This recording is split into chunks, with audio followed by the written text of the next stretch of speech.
यह कहानी पूर्णतः काल्पनिक है। इसमें वर्णित सभी पात्र, स्थान, घटनाएं और परिस्थितियां लेखक की कल्पना का परिणाम हैं। यदि किसी जीवित या मृत व्यक्ति, संस्था, जाति, धर्म या समुदाय से कोई समानता प्रतीत होती है तो वह मात्र संयोग है। इस कहानी का उद्देश्य केवल मनोरंजन है और इसका किसी प्रकार का अपमान या भावनाओं को ठेस पहुंचाना नहीं है। चैप्टर 71। ये तरीका कुछ ज्यादा ही क्रूर है। तीनों लोग जल्दी से आरव की गाड़ी में बैठ गए। अस्पताल की ओर तेजी से जाते हुए आरव ने नेहा को कॉल करके बताया कि सब लोग सुरक्षित हैं। नेहा की खुशी के आंसू निकल आए और उसने उनसे कहा कि वे जल्दी अस्पताल लौटे ताकि मिस को देखा जा सके। अर्पिता लगातार आरव से पूछती रही कि असल में हुआ क्या था। जास्मिन भले ही बाहर से ठंडी बनी रही, लेकिन वो भी कभी कभी आरव की ओर देख लेती थी। जाहिर था कि उसे भी काफी जिज्ञासा थी। सच कहें तो जास्मिन की अपने इस सस्ते पति के लिए राय पहले नफरत से शुरू होकर अब धीरे धीरे थोड़ी दिलचस्पी में बदल रही थी, खासकर इन कुछ दिनों में उसके असाधारण कामों के कारण। ये पहली बार था जब जास्मिन को किसी इंसान को समझने की चाह हुई थी, लेकिन अगर बात उसे पसंद करने की हो तो ऐसा कहना अभी बहुत दूर की बात थी। आरव का लापरवाह रवैया और तरक्की की तरफ कोई इच्छा न होना जास्मिन जैसे कामकाजी और महत्वाकांक्षी इंसान को बिल्कुल नहीं भाता था। अर्पिता के सवालों से तंग आकर आरव ने एक झूठ गढ़ा। उसने कहा कि जब वो आया था तब उसने सूरत की स्पेशल फोर्सेस को बुला लिया था और अगर वो लोग वहां से समय पर नहीं निकलते तो स्पेशल फोर्सेस उन्हें घेर कर खत्म कर देती। वीरेंद्र ने उनसे झूठ बोला कि वहां स्पेशल फोर्सेस नहीं है और असली गुनहगार वही था। आखिरकार उन गुंडों ने वीरेंद्र के पैसे लिए और तीनों को छोड़कर चले गए। ऐसा झूठ शायद 3 साल का बच्चा भी न माने, लेकिन आरव ने उसी बात पर अड़ा रहना चुना। आखिर में गुस्से से भरी अर्पिता ने हार मान ली और चुपचाप सीट से पीठ टिका ली। असल बात यह थी कि अगर आरव ने अपनी जान की परवाह किए बिना उन लोगों के कहे अनुसार जाकर उन्हें न बचाया होता तो वे तीनों शायद अब तक उसका पीछा छोड़ने वाले नहीं थे और सच जानने के लिए कुछ भी कर सकते थे। जास्मिन ने उस बात को नहीं छेड़ा, बल्कि अचानक एक सीधा सवाल पूछा, तुम उस आदमी से कौन सी भाषा में बात कर रहे थे? ओह, वियतनामीज, आरव ने जवाब दिया। उसे पता था अब छुपाने का कोई फायदा नहीं। अर्पिता उसे ऐसे देखने लगी जैसे किसी अजूबे को देख रही हो। तुम्हें English, French, Italian, Spanish, German, Japanese तो आती ही है और अब वियतनामीज भी? क्या इसमें कुछ अजीब है? असल में मुझे थाई भी आता है। वो दोनों भाषाएं काफी मिलती जुलती हैं। आरव ने अर्पिता के हैरान चेहरे को प्रशंसा समझते हुए थोड़ा घमंड से जवाब दिया। जास्मिन थोड़ी प्रभावित हुई। भाषाओं के मामले में शायद ये आदमी वाकई में जीनियस है, लेकिन फिर उसने सोचा, तुमने वियतनामीज क्यों सीखी? आरव हंसते हुए बोला, वाइफ, तुमने सुना होगा, एक वक्त था जब वियतनाम में एक नारा चला था, एक पीढ़ी की लड़कियां कुर्बान करो, देश की अर्थव्यवस्था चमकाओ। वियतनामीज लड़कियां काफी अच्छी होती है, क्वालिटी में भी बढ़िया और सस्ती भी। कुछ बार खेलने गया था वहां, तब भाषा सीख ली। जास्मिन को अस्पताल छोड़ने के बाद आरव ज्यादा देर नहीं रुका। बाकी सारे काम उसने अर्पिता और नेहा पर छोड़ दिए। किस्मत से किसी ने अब तक पुलिस को खबर नहीं दी थी, वरना बहुत मुसीबत हो सकती थी। अस्पताल से बाहर आकर आरव ने एक फोन किया। थोड़ी देर में फोन उठ गया और दूसरी ओर से एक जानी पहचानी भारी आवाज आई। मिस्टर आरव, जिसे पकड़वाना था वो हमारे पास है, अब आपके सामने पेश करने का इंतजार है। परमार रेसी? नहीं, अब तो परमार रेजिडेंसेस कहलाता है ना? आरव ने हंसते हुए पूछा। फोन पर गौरव भी हंस पड़ा। ये सब मिस्टर आरव और मिस रोज की मदद के बिना मुमकिन नहीं था, वरना मैं गौरव आज इस जगह न होता। आरव ने औपचारिकता छोड़ते हुए कहा, गौरव, मैं आ रहा हूँ। उससे पहले तुम उस हरामी को थोड़ा स्वाद चखा दो, लेकिन याद रखना, उसे मारना नहीं है। बाकी सब कर सकते हो। मैं चाहता हूँ कि वो इंसान जिंदगी में कभी किसी को चोट पहुँचाने लायक न रहे। यस मिस्टर आरव, आप निश्चिंत रहिए, ऐसा ही होगा। गौरव की आवाज में क्रूरता झलक रही थी। फोन काटकर आरव अपनी गाड़ी में बैठा और परमार रेजिडेंसेस की ओर चल पड़ा। ये थोड़ी देरी भी इसलिए थी ताकि गौरव को वीरेंद्र को सबक सिखाने का थोड़ा और समय मिल सके। अगर आरव की मर्जी होती तो वो वीरेंद्र को हमेशा के लिए खत्म कर देता, लेकिन अब जब वो सामान्य समाज में घुलने मिलने की कोशिश कर रहा था तो अपने ससुर को मारना सही नहीं लगता। भले ही जास्मिन अपने पिता से पूरी तरह टूट चुकी थी, अगर उसे पता चला कि आरव ने ही उसे मारा तो वो शायद उसे कभी माफ न करे। इंसानों के रिश्ते बहुत पेचीदा होते हैं। जैसे कुछ दिन पहले तक आरव और जास्मिन एक दूसरे के लिए अजनबी थे, लेकिन अब आरव खुद ब खुद उसके जज्बातों का ख्याल रखने लगा था। आरव ने एक खाली जगह में गाड़ी पार्क की और पैदल चलकर परमार रेजिडेंसेस पहुंचा। वहां पहुंचने में लगभग आधा घंटा लग गया। दरवाजे पर मौजूद गार्ड्स ने उसे देखते ही झुककर सलाम किया। आरव ने उनके चेहरों पर डर देखा। शायद उस रात वाली घुसपैठ की याद अब तक उनके जहन में ताजा थी। मिस्टर आरव, गौरव की जानी पहचानी आवाज सुनाई दी। उसके साथ 5 हटे कट्टे आदमी थे। सफेद शर्ट और सोने की रोलेक्स घड़ी में गौरव अब वाकई किसी गैंग के बॉस जैसा लग रहा था। लगता है तेरे दिन अच्छे चल रहे हैं, अब तू तो बॉस जैसा दिखने लगा है, आरव ने मजाक में कहा। गौरव थोड़ा शर्मा गया। हुर्रा, ये सब मिस रोज की बढ़िया लीडरशिप का कमाल है। मैं तो बस एक साधारण आदमी हूँ और मेरे लोग भी अपने भाई जैसे हैं। मुझे ये सब बिजनेस नहीं आता। आरव ने हैरानी से पूछा, रोज क्या अब भी तुमसे सीधे संपर्क में है? गौरव थोड़ा चौंका और फिर हल्के से हंसते हुए बोला, मिस्टर आरव को चिंता करने की जरूरत नहीं है। वेस्ट यूनियन सोसाइटी के जो लोग मेरे आसपास लगाए गए थे, उन्हें मैंने किनारे कर दिया है। मिस रोज से मेरा संपर्क पूरी तरह गुप्त है। कल ही गौतम नाथ ने मेरे साथ शराब पी और उसने कहा कि वो इस बात से खुश है कि मैंने हंसराज को हटाया। ओह, गौतम नाथ को शक तक नहीं हुआ। आरव को यकीन नहीं हुआ कि पश्चिमी इलाके का इतना बड़ा डॉन इतना भोला हो सकता है। गौरव उत्साहित होकर बोला, मिस रोज ने कुछ दिन पहले बहुत बढ़िया नाटक रचा था। उनकी रेड थॉर्न सोसाइटी और मेरे लोगों के बीच एक इलाके को लेकर संघर्ष हुआ। कुछ लोग मारे भी गए, लेकिन अंत में इलाका मुझे मिल गया। सच कहें तो वो जगह हमारे गुप्त बैठक और छुपने की जगह है। कुछ निचले स्तर के बेकार लोगों की बलि देकर अब गौतम नाथ ने मुझे वेस्ट यूनियन सोसाइटी के बुजुर्गों में शामिल कर लिया है। लेकिन सतर्क रहो, आखिरी वक्त तक कोई नहीं जानता कि परिणाम क्या होगा, आरव ने चेतावनी दी। गौरव ने गंभीरता से सिर हिलाया, लेकिन फिर भी आरव को आत्मविश्वास से देखता रहा। उसके मन में यही चल रहा था, चाहे गौतम नाथ भरोसा न भी करे, मिस्टर आरव के होते हमें कोई डर नहीं। अगर जरूरत पड़ी तो हम उसके ठिकाने में घुसकर उसे खत्म भी कर सकते हैं, जैसे हंसराज को अकेले खत्म किया था। आरव समझ गया कि गौरव क्या सोच रहा है, लेकिन ज्यादा कुछ कहने का मन नहीं था। वो जानता था कि अगर उसने खुद कुछ किया तो उसका शांत जीवन पूरी तरह खत्म हो सकता है। इसी वजह से वो खुद आसानी से कदम नहीं उठाता। वो वीरेंद्र कहाँ है? आरव ने पूछा। गौरव ने दूर खड़े एक गैराज की ओर इशारा करते हुए कहा, वहीं अंदर है।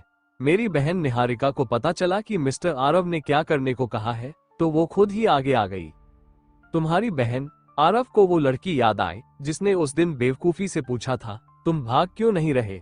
लगता है अब उसके भाई के बॉस बनने के बाद उसका जीवन भी आरामदायक हो गया है। गौरव ने अजीब मुस्कान के साथ कहा, मिस्टर आरव को शायद पता नहीं, लेकिन मेरी बहन के पास मुझसे भी ज्यादा तरीके हैं। जब उसने सुना कि मरने की मनाही है तो वो खुद ही दौड़ पड़ी। आरव को भी इस पर विश्वास था। उसे याद था कि कौशिक ने निहारिका के साथ कितनी बर्बरता की थी। ऐसे अमानवीय अत्याचार ने उसे मानसिक रूप से तोड़ दिया था और अब वो भी किसी पर ऐसे ही जुल्म करना चाहती थी। गौरव उसे लेकर उस छोटे से गैराज की ओर चला। अभी दरवाजे तक पहुंचे भी नहीं थे कि अंदर से चीखने चिल्लाने की आवाज आने लगी। वीरेंद्र की आवाज थी, दर्द और बेबसी से भरी। गैराज में रोशनी कम थी, लेकिन कई सफेद बल्ब जल रहे थे। हवा में जली हुई चीजों की गंध फैली थी और चारों तरफ फर्नीचर और पर्दों के टुकड़े पड़े थे। जैसे ही वे अंदर पहुंचे, आरव को झुरझुरी सी हो गई। सिर्फ उसे नहीं, गौरव और उसके साथ आए मजबूत आदमी भी कांप गए। खाली जगह पर वीरेंद्र के महंगे कपड़े इधर उधर बिखरे थे, यहाँ तक कि उसकी अंडरवियर भी दूर पड़ी थी। उसकी उम्र भर की अय्याशी ने उसके शरीर को ढीला और थुलथुला बना दिया था। उसके हाथ रस्सियों से छत से बंधे थे, वो 1 इंच भी हिल नहीं सकता था। उसके पैर भी बंधे थे, वो बस झुक सक ही सकता था।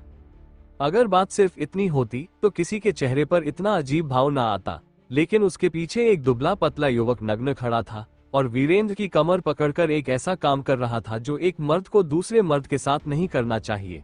उसकी सांसें तेज चल रही थी और वो अजीब सी आवाजें निकाल रहा था। वीरेंद्र को एक मर्द द्वारा रेप किया जा रहा था। अब समझ आया कि वो इतनी दर्द भरी आवाजें क्यों निकाल रहा था। जो हमेशा दूसरों को नोचता रहा, अब खुद ही नोचा जा रहा था। शायद अब उसमें रोने की भी ताकत नहीं बची थी।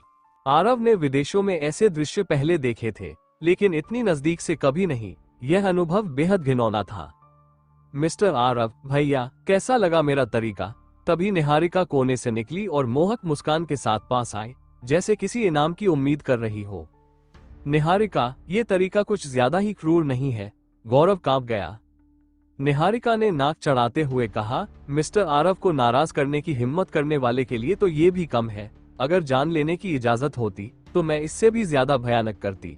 फिर वो आरव को ऐसे देखने लगी जैसे उसे रिझाना चाहती हो।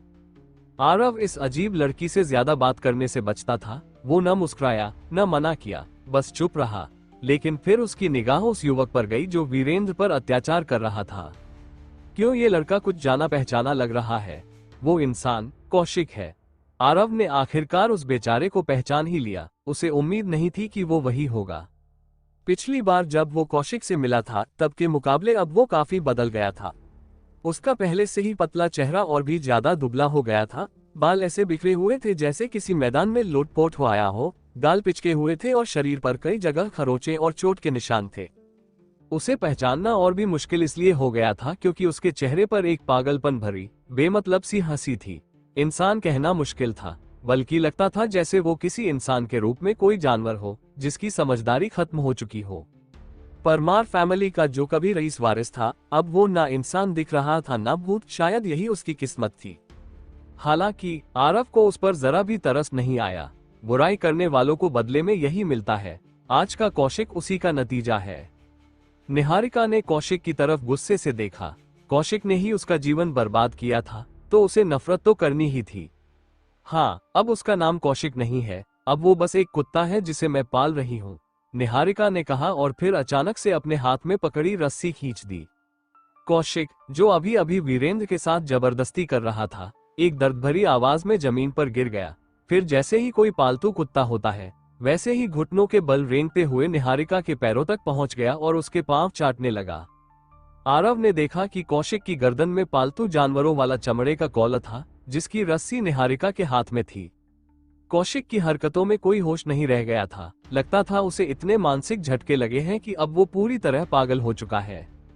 हर बार जब इस कमीने को देखती हूँ मन करता है इसे गोली मार दूं, लेकिन मेरी बहन मानती नहीं, गौरव ने गुस्से से कहा। इसे मार देना तो इसे बहुत आसानी से छोड़ देना होगा। मैं इसे तड़पाना चाहती हूँ। इसने मेरे साथ खेला था तो मैंने भी और मर्दों को इसके साथ खेलने दिया। हर रात ऐसे भाई बहन आते हैं जिन्हें इसने कभी सताया था, अब वो इसके साथ खेलते हैं। जब तक मन भर ना जाए तब तक इसे जिंदा रखूंगी, फिर मार देंगे। निहारिका ने बड़ी सहजता से कहा, मिस्टर आरव, क्या आपको अभी भी मेरा ये पालतू उस बूढ़े आदमी के लिए चाहिए? आरव ने वीरेंद्र की तरफ देखा जो दर्द के मारे बेहोश पड़ा था और शांत स्वर में बोला, अब तुम लोग जैसा चाहो करो, बस वो मरना नहीं चाहिए। अपना काम पूरा करके आरव वहां से निकल गया। अब उससे कौशिक या वीरेंद्र से कोई लेना देना नहीं था, मगर जिंदगी में सब कुछ प्लान के मुताबिक नहीं चलता। रास्ते में अस्पताल जाते वक्त गौरव का दोबारा फोन आया। उसने आरव को जो बताया वो सुनकर आरव दंग रह गया। वीरेंद्र पागल हो गया था। लगातार बदला लेने की नाकाम कोशिशें, कचरे के डिब्बे में फेंका जाना, फिर उन्हीं भाड़े के लड़ाकों द्वारा बांध दिया जाना और अब श्रृंगार इंटरनेशनल में अपने सारे शेयर खो देना। उसके पास अब कुछ नहीं बचा था और आज कौशिक जैसे घटिया इंसान ने उसकी मर्दानगी को ही खत्म कर दिया। एक समय का रईस और ऐशो आराम में जीने वाला आदमी अब इस हालत में पहुंच चुका था। शायद पागल हो जाना वीरेंद्र के लिए एक तरह की राहत ही थी। आरव ने गौरव से कहा कि वीरेंद्र को सूरत के मानसिक अस्पताल में भर्ती करवा दे, बाकी क्या करना है गौरव समझ ही जाएगा। वीरेंद्र की हालत पर सोचते हुए आरव के पास अर्पिता का कॉल आया। ये खूबसूरत अफसर अब तक उसे कभी ढंग से मुस्कुराकर नहीं देखती थी। इवन जब उसने उसकी जान बचाई तब भी ऐसा बर्ताव किया जैसे आरव उस पर कोई उधार चढ़ाकर गया हो। आरव को ये सोचकर ही थकावट हो रही थी। हेलो, क्या हुक्म है मिस अर्पिता? आरव ने थके हुए अंदाज में पूछा। फोन के दूसरी तरफ अर्पिता चिढ़ गई। क्या मतलब? तुम्हारी आवाज से लग रहा है जैसे मुझसे बात करना सजा हो। सजा नहीं, बस थोड़ी ज्यादा कृपा लग रही है, आरव ने भौहें सिकोड़ते हुए कहा। ये औरत वाकई हर बात में झगड़ा खोजती है। अर्पिता ने फोन में ही गुस्से से कहा, सुनो, आज रात इस मैडम ने तुम्हें डिनर पर बुलाया है, मना मत करना। आरव को शक हुआ और संदेह भरे स्वर में पूछा, मिस अर्पिता, कहीं ऐसा तो नहीं कि फिर से किसी रेस्टोरेंट में भेज दोगी जहां उधारी वसूलनी हो? मर जा आरव, मैं तुम्हें इसलिए बुला रही हूं क्योंकि तुमने मेरी जान बचाई। सोच रहे हो मैं कोई झगड़ालू, बेशर्म, बेरहम और बेदर्द औरत हूं? ये तो बिना कहे भी साफ है। आरव मन ही मन बड़बड़ाया, लेकिन जुबान से मान ही गया। वैसे भी भूख लग रही थी और कोई ठोस वजह नहीं थी मना करने की। तो फिर हमारी कंपनी के कार पार्क में आ जाना, मेरी गाड़ी से चलते हैं। इतना कहकर अर्पिता ने कॉल काट दिया, जैसे उसे ना सुनना हो। आरव को भूख लगी थी तो वो तेजी से गाड़ी चलाकर श्रृंगार इंटरनेशनल के बेसमेंट पार्किंग में पहुंचा। ज्यादातर लोग जा चुके थे तो पार्किंग लगभग खाली थी। अर्पिता की लाल ऑडी एक कोने में खड़ी थी और उसकी मालकिन घड़ी देखते हुए उसका इंतजार कर रही थी। अर्पिता ने अब काले कॉटन की ड्रेस पहन रखी थी जो उसकी पतली कमर और शानदार फिगर को अच्छे से दिखा रही थी। लंबे पतले पैर और उन पर क्रिस्टल की हील्स, खुले हुए काले रेशमी बाल और हल्का मेकअप, वो किसी क्लासिक एलिगेंट ईस्टर्न ब्यूटी की मिसाल लग रही थी। अगर आरव ये नहीं जानता कि ये औरत कितनी खतरनाक और चालाक हो सकती है तो वो भी बाकी मर्दों की तरह इसके हुस्न पर फिदा हो जाता। बैठो, अर्पिता ने बिना किसी भूमिका के कहा और ड्राइवर सीट पर जा बैठी। आरव कार में बैठा और अर्पिता ने ऑडियो ऑन करके ऑक्स मोड में अपना सिल्वर आईपॉड कनेक्ट कर दिया। उसमें से किशोर कुमार और आशा भोसले का पुराना गाना ये वादा रहा बजने लगा। अर्पिता अब चुपचाप गाड़ी चला रही थी, आरव से बात नहीं की। जब गाड़ी हाईवे पर पहुंची तो आरव को हैरानी हुई कि उसके आईपॉड में ज्यादातर पुराने गाने थे, रोलिंग स्टोन्स, बीटल्स जैसे क्लासिक्स भी। लगता है तुम्हें पुराने गानों का शौक है, आरव ने कहा। अर्पिता ने उसकी तरफ देखा और बोली, नई चीजें तो जल्दी भूल जाती हैं, लेकिन जो भुलाई नहीं जाती वही सोचने लायक होती है। थोड़ी देर रुककर बोली, तुम जैसे बेसुरे को ये बात कहाँ समझ आएगी। मुझे समझ है, आरव ने सीरियस होकर कहा। 2 साल पहले मुझे हॉलीवुड की आशा बहुत हॉट और सेक्सी लगती थी, लेकिन जब वो प्रेग्नेंट हुई तब उसकी पुरानी फोटोज और भी खास लगने लगी। अर्पिता का मन किया कि गाड़ी रोककर इस बेशर्म को लात मारकर बाहर फेंक दे। बाकी रास्ता ऑकवर्ड चुप्पी में गुजरा, सिर्फ अंग्रेजी रॉक म्यूजिक बजता रहा। जब कार रुकी, अर्पिता बोली, पहुंच गए, बाहर निकलो। आरव ने खिड़की से बाहर देखा और हैरान हो गया। उसने नियॉन लाइट्स वाले बोर्ड की तरफ इशारा करते हुए पूछा, सच में हम यहीं खाएंगे? क्यों, मना है? अर्पिता ने ठंडे लहजे में कहा। आरव ने सिर हिलाया, नहीं, बस हैरानी हुई। लगा तुम किसी क्लासी रेस्टोरेंट में ले जाओगी, फ्रेंच या वेस्टर्न डिशेस वाला, तुम्हारी पोजीशन के हिसाब से। मुझे तो स्ट्रीट फूड पसंद है, तुम्हारा अंदाजा गलत निकला। अब चुपचाप उतर जाओ, अर्पिता ने घूरते हुए कहा। आरव को कोई फर्क नहीं पड़ा, उसे तो बस कोई और बिल चुका दे, क्योंकि वो वॉलेट लाना भूल गया था। क्या हुआ, एक शब्द भी नहीं बोल पा रहे? अब समझ आया कि तुम कितने घटिया हो, अर्पिता ने बात आगे बढ़ाई। आरव ने बेपरवाही से हंसते हुए कहा, मैं इस बात पर तुमसे बहस नहीं करूंगा, तुम जो चाहो सोच सकती हो। वैसे भी ये शादी मैंने चाहकर नहीं की थी, कुछ बातें 2-4 शब्दों में नहीं समझाई जा सकती। अर्पिता का गुस्सा और भी बढ़ गया। मैं ये सब सिर्फ इसलिए कह रही हूँ ताकि तुम प्रमोट हो सको। तुम जाहिर तौर पर बेवकूफ नहीं हो, बल्कि बाकी लोगों से कहीं ज्यादा समझदार हो। ये इस बात से साफ है कि तुम्हें इतनी सारी विदेशी भाषाएं आती हैं, लेकिन फिर भी तुम अपने करियर को लेकर सीरियस क्यों नहीं हो? बाकी मर्दों की तरह मेहनत क्यों नहीं करते? क्या तुम पूरी जिंदगी किसी औरत पर ही निर्भर रहना चाहते हो? भले ही जास्मिन ने तुम्हें बस एक ढाल के तौर पर इस्तेमाल किया हो, एक दिन ऐसा आएगा जब उसे तुम्हारी जरूरत नहीं रहेगी, तब तुम क्या करोगे? आरव ने संतोष से सिर हिलाया। किसी औरत पर निर्भर रहना भी तो कोई बुरा सौदा नहीं है। अभी तो मैं अपनी बीवी की कार चला रहा हूँ, उसी के घर में रह रहा हूँ। मुझे तो ये जिंदगी ठीक लग रही है, और अगर किसी दिन उसे मेरी जरूरत ना रही तो मैं फिर से मटन कबाब बेचने चला जाऊंगा। तुम, अर्पिता का गुस्सा जैसे छलक पड़ा, लेकिन वो कुछ कर भी नहीं सकी। उसने इतनी सच्चाई और फिक्र से सलाह दी, और ये आदमी है कि कुछ फर्क ही नहीं पड़ता। कई गहरी सांसें लेने के बाद वो थोड़ा शांत हुई, लेकिन जैसे ही उसने आरव का चेहरा देखा, फिर से चिढ़ उठी। इसलिए वो सिस आरोही को आवाज लगाकर बोली, सिस आरोही, 2 बोतल ड्राई वाइन ले आना, ज्यादा स्ट्रॉन्ग वाली। सिस आरोही जो खाना बना रही थी, मुस्कुराते हुए मान गई। व्हाइट लिकर, कहीं काओलियांग वाइन तो नहीं? आरव ने हैरानी से पूछा। उसे अब तक लोकल शराबों की पहचान नहीं थी। हाँ, अगर मैं ना पीऊं तो तुम जैसे बदमाश से तंग आकर दम घुट जाएगा, अर्पिता ने उसे घूरते हुए कहा। सिस आरोही को पता था कि अर्पिता को तीखा खाना और शराब पसंद है, इसलिए जब उसने डिशेस परोसी तो चाहे वो सीफूड हो या सब्जियां, हर चीज में खूब सारी लाल मिर्च डली हुई थी। और शराब की जो 2 बोतलें आईं, वो बिना लेबल वाली थी, दिखने से ही सस्ती लेकिन बहुत स्ट्रॉन्ग लग रही थी। तुम शराब संभाल पाते हो? अर्पिता ने एक बोतल खोली और आरव से पूछा। आरव ने बोतल को सूंघा और थोड़ा चकरा गया। विदेशों में उसने वेस्टर्न वाइन और लिकर खूब पिए थे, लेकिन ऐसी तेज देसी शराब से उसका ज्यादा वास्ता नहीं पड़ा था। अर्पिता के "मुझे शराब पीने की आदत है" वाले एक्सप्रेशन को देखकर वो मुस्कुरा कर बोला, "मैं थोड़ा ही पीऊंगा, मुझे आदत नहीं है।" बिल्कुल भी मर्दों जैसा नहीं लग रहा। अर्पिता ने मजाक उड़ाया और उसका ग्लास भर दिया।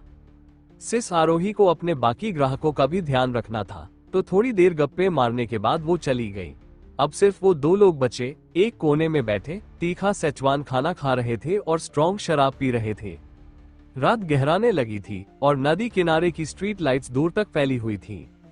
चमकदार चांद का प्रतिबिंब पानी पर पड़ रहा था, जिसमें तारे झिलमिला रहे थे और लहरों के साथ हल्के हल्के हिल रहे थे, मानो आकाशगंगा धरती पर उतर आए हो। ठंडी हवा बह रही थी, लेकिन उसकी आवाज कर्कश नहीं थी। आरव मसालेदार डिश खा रहा था, तेज शराब पी रहा था और धीरे धीरे उसे आसपास की गर्माहट महसूस होने लगी। उसका मन बहुत हल्का हो गया था, जैसे सब कुछ थम सा गया हो। क्या यही वो जिंदगी नहीं थी जिसकी उसे तलाश थी? शराब है, मांस है और आसपास अजनबी लोग आ जा रहे हैं। वो हवा की सरसराहट, पेड़ों का हिलना, नदी की आवाज और कीड़ों की हल्की हल्की आहट तक महसूस कर पा रहा था। सब कुछ बहुत खूबसूरत लग रहा था, जैसे किसी चीज का इंतजार खत्म हो गया हो। कुछ देर बाद आरव अपने होश में आया। उसने जब दोबारा अर्पिता को देखा तो चौंक गया। अर्पिता पूरी आधी लीटर की शराब पी चुकी थी। उसके चेहरे पर हल्की सी लाली थी और स्किन रोशनी में और भी चमकदार लग रही थी। वो चुपचाप खाने की तरफ देख रही थी, लेकिन खा नहीं रही थी, बस ग्लास थामे बैठी थी, जैसे किसी सोच में डूबी हो।